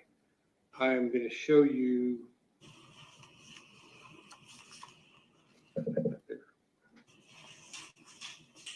what's been admitted as State's Exhibit 30. What's depicted in State's Exhibit? I'm sorry, State's Exhibit 50. Yes, I was just gonna say that can't be 30, so State's 50, okay. Let's see. The trial seems to me a lot of circumstantial. Had they proven he did it intentionally? No, not so far. The medical examiner can't decide if it's self-deletion or if it's homicide. And none of the previous witnesses has really pulled me away from self-ending. More or less, it's more probable in my mind that she brought the gun. Now, it is a bit strange for the defendant to take the gun and the car away from there and not tell anyone, especially not the mother. So sometimes, even if... Here's the thing with the mother's testimony. If it is self-deletion, then it would mean that due to guilt, why didn't I see anything? It's easier for a parent to explain someone ended my only child than my only child was suicidal and I didn't notice. So that could be why her testimony was the way it was, in my opinion. Okay. Okay. State Exhibit 50. What we're looking at, this is a close-up photograph of Tori's right thigh. So let me orient you. Her head and upper torso would be to the right of the screen. The feet would be towards the left. And so, again, if I may stand. That's sort of the inner thigh area. You see the left inner thigh kind of at the bottom of the screen. So, and in this photograph, we're seeing some blood that has been transferred to this area. This is in looking at photographs from the scene, and I don't believe not with me on the stand, have we seen a photograph showing her body where you see this transfer on her thigh. But that is something, in looking at photographs and in discussing with my investigators at the time I began the examination, this blood was out of place in the context of her injury and the blood flow of her head. There was no way to explain how she could have gotten this blood on her thigh. It has been transferred there by something else. So in looking at this, there's some splotches of blood that are up higher towards the line of her shorts. And then there's some linear areas, or kind of linear, with drops of blood kind of running down a little bit that are kind of more towards the inner thigh. And again, this is blood that was later determined to be Tori's blood, because when you see blood like this that's out of context, you may worry about someone else having injured themselves in depositing blood on an individual. So in the course of doing this examination, I took swabs of that blood because it's out of place. It was determined to be Tori's blood, but it's been transferred there. She was not able to, after receiving this injury, get blood on her thigh. I'm going to show you on that same subject what's been previously admitted as State's Exhibit 12.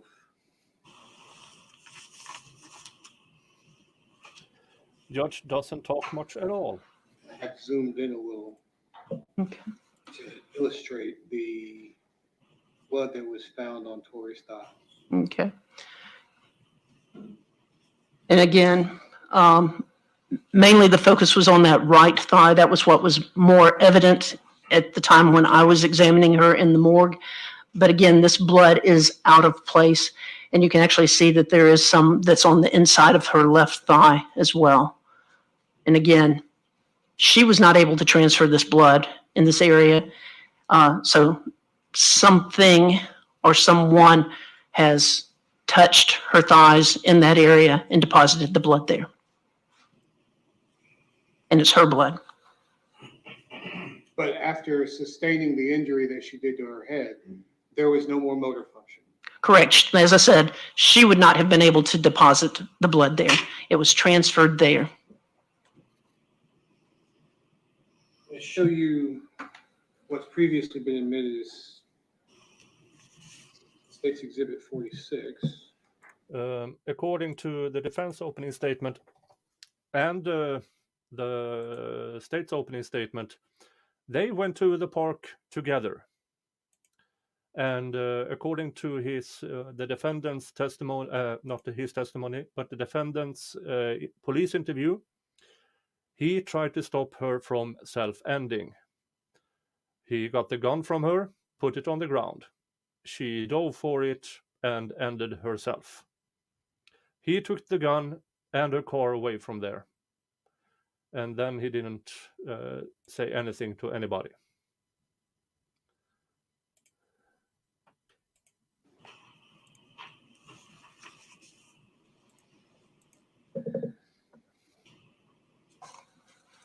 Part of the findings that you made were that Tori was in that position when she sustained the gunshot wound. Question? I was waiting for you to finish with the one. Oh, sorry. Yes. How does this picture illustrate or not illustrate that? Okay. Yes. I mean, before we've talked just about the blood putting her in that position. Also, as we look at her, we see particulate dirt that's on the back of her thighs, was on the back of her clothing. She sat in that position. She was not dragged into that position because these are particles of dirt that are stuck on her. Again, if she'd been dragged, you'd expect to see it more smeared, and it's particles there. And again, nothing smeared on her back. And again, talking about the flow of the blood, the fact that, we've got 36-inch long braids that are fanned out. She has placed herself in that position. She's not been dragged or manipulated into that position.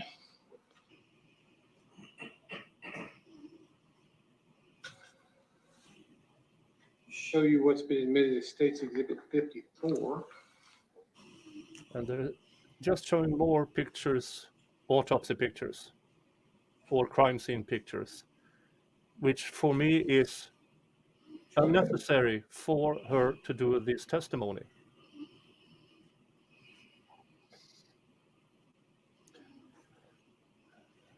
Does State's Exhibit 54 contribute to your finding that Tori was in the position in which she was found when she sustained the gunshot wound? Yes, I think that helps. Again, we've got particulate blood. I don't know if there's any better picture of the shirt at the scene, because in this photograph, she has been manipulated at the scene, tipped up, and then taken to the morgue where she's been undressed. So the shirt is more saturated with blood than it would have been at the scene.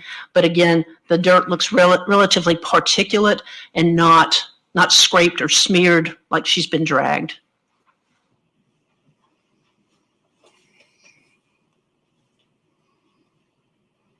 I'm going to show you what's been admitted as State's Exhibit 57.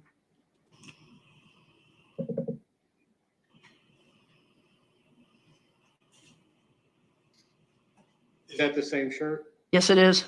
And does it contribute to your finding that she was in that place when she sustained the gunshot wound? Again, for the same thing I said in the previous photograph. I mean, it's the same sort of thing. We've got particulate dirt, and this is the shirt after it's been removed in the morgue and after it's dried.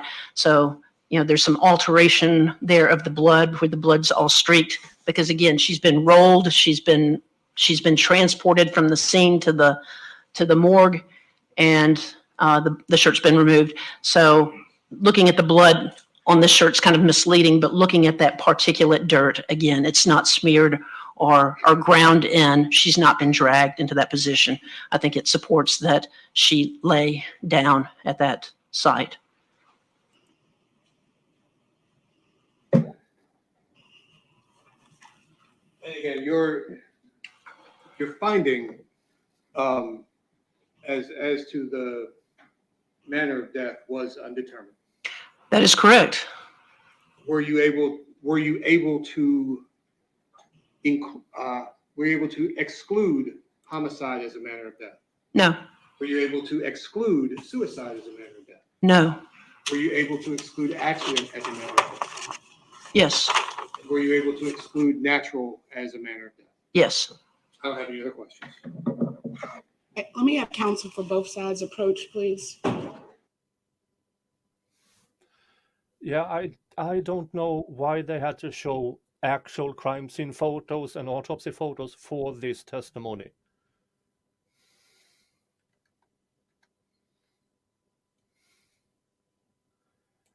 I'm not going to jump ahead. I'm just going to make it 1.25.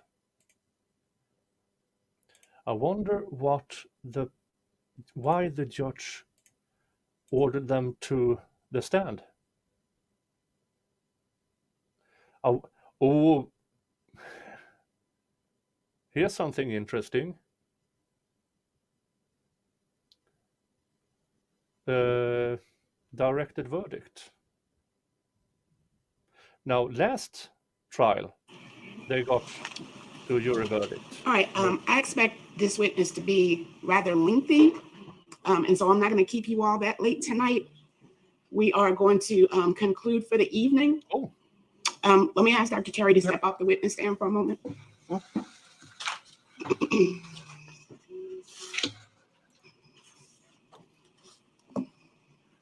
How can she rule out accident? Well, accidental discharge from that. All right, I'm going to remind everybody of your precautionary instructions during the overnight recess. The more we get into the trial and further along, those instructions become more and more important. So please adhere to those instructions. Leave your notepads and your pens in the chair. Take all of your personal belongings, and we will resume at 9 o'clock tomorrow. Okay. 9 o'clock, report to jury assembly.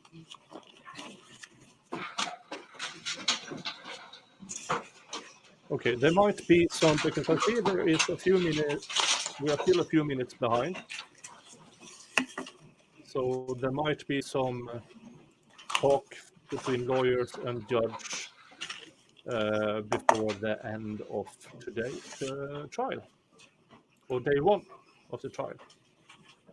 All right, anything you need to take up from the state before we recess for the evening? No, Your Honor. From the defense? No, thank you, Judge. All right, we will resume at 9 o'clock tomorrow. Mr. Ford is back with the deputies.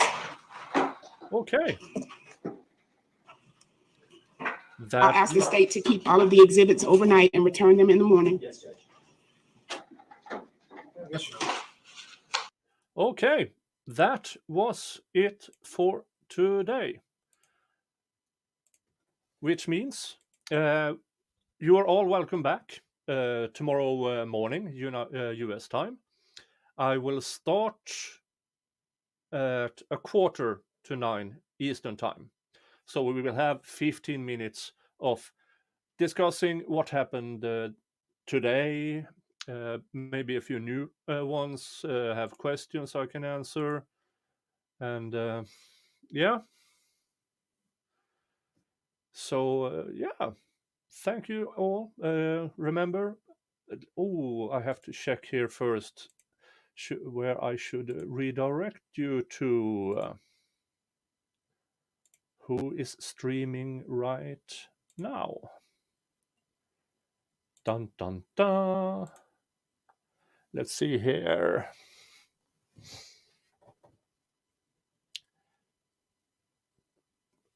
Oh, Steve Gostney might have something. I will check that out when Steve is going on.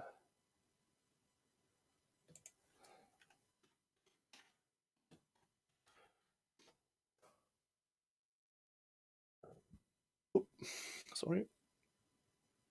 No, he doesn't have anything planned. Okay, that's weird. Let's see here. Cheesy Wisnut has something. Dun dun dun. Well, you tell me, folks, if you know anybody who is live streaming right now, maybe. That would be Popcorn Planet. But I don't see Popcorn Planet.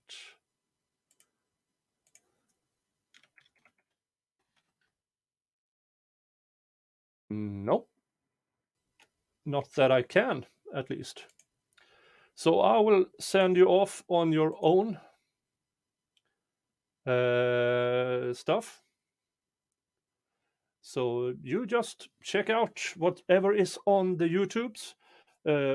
Remember, like, subscribe, and I'll see you all tomorrow morning at 8:45. I will start my stream. All right. I don't have anything else. Thank you all for showing up again. And yeah, have a nice day. Hug your loved ones and everything. Family first, unless your family is shit, then fuck them and enjoy time with people who deserve your time. That's it for me. See you all tomorrow. Bye-bye.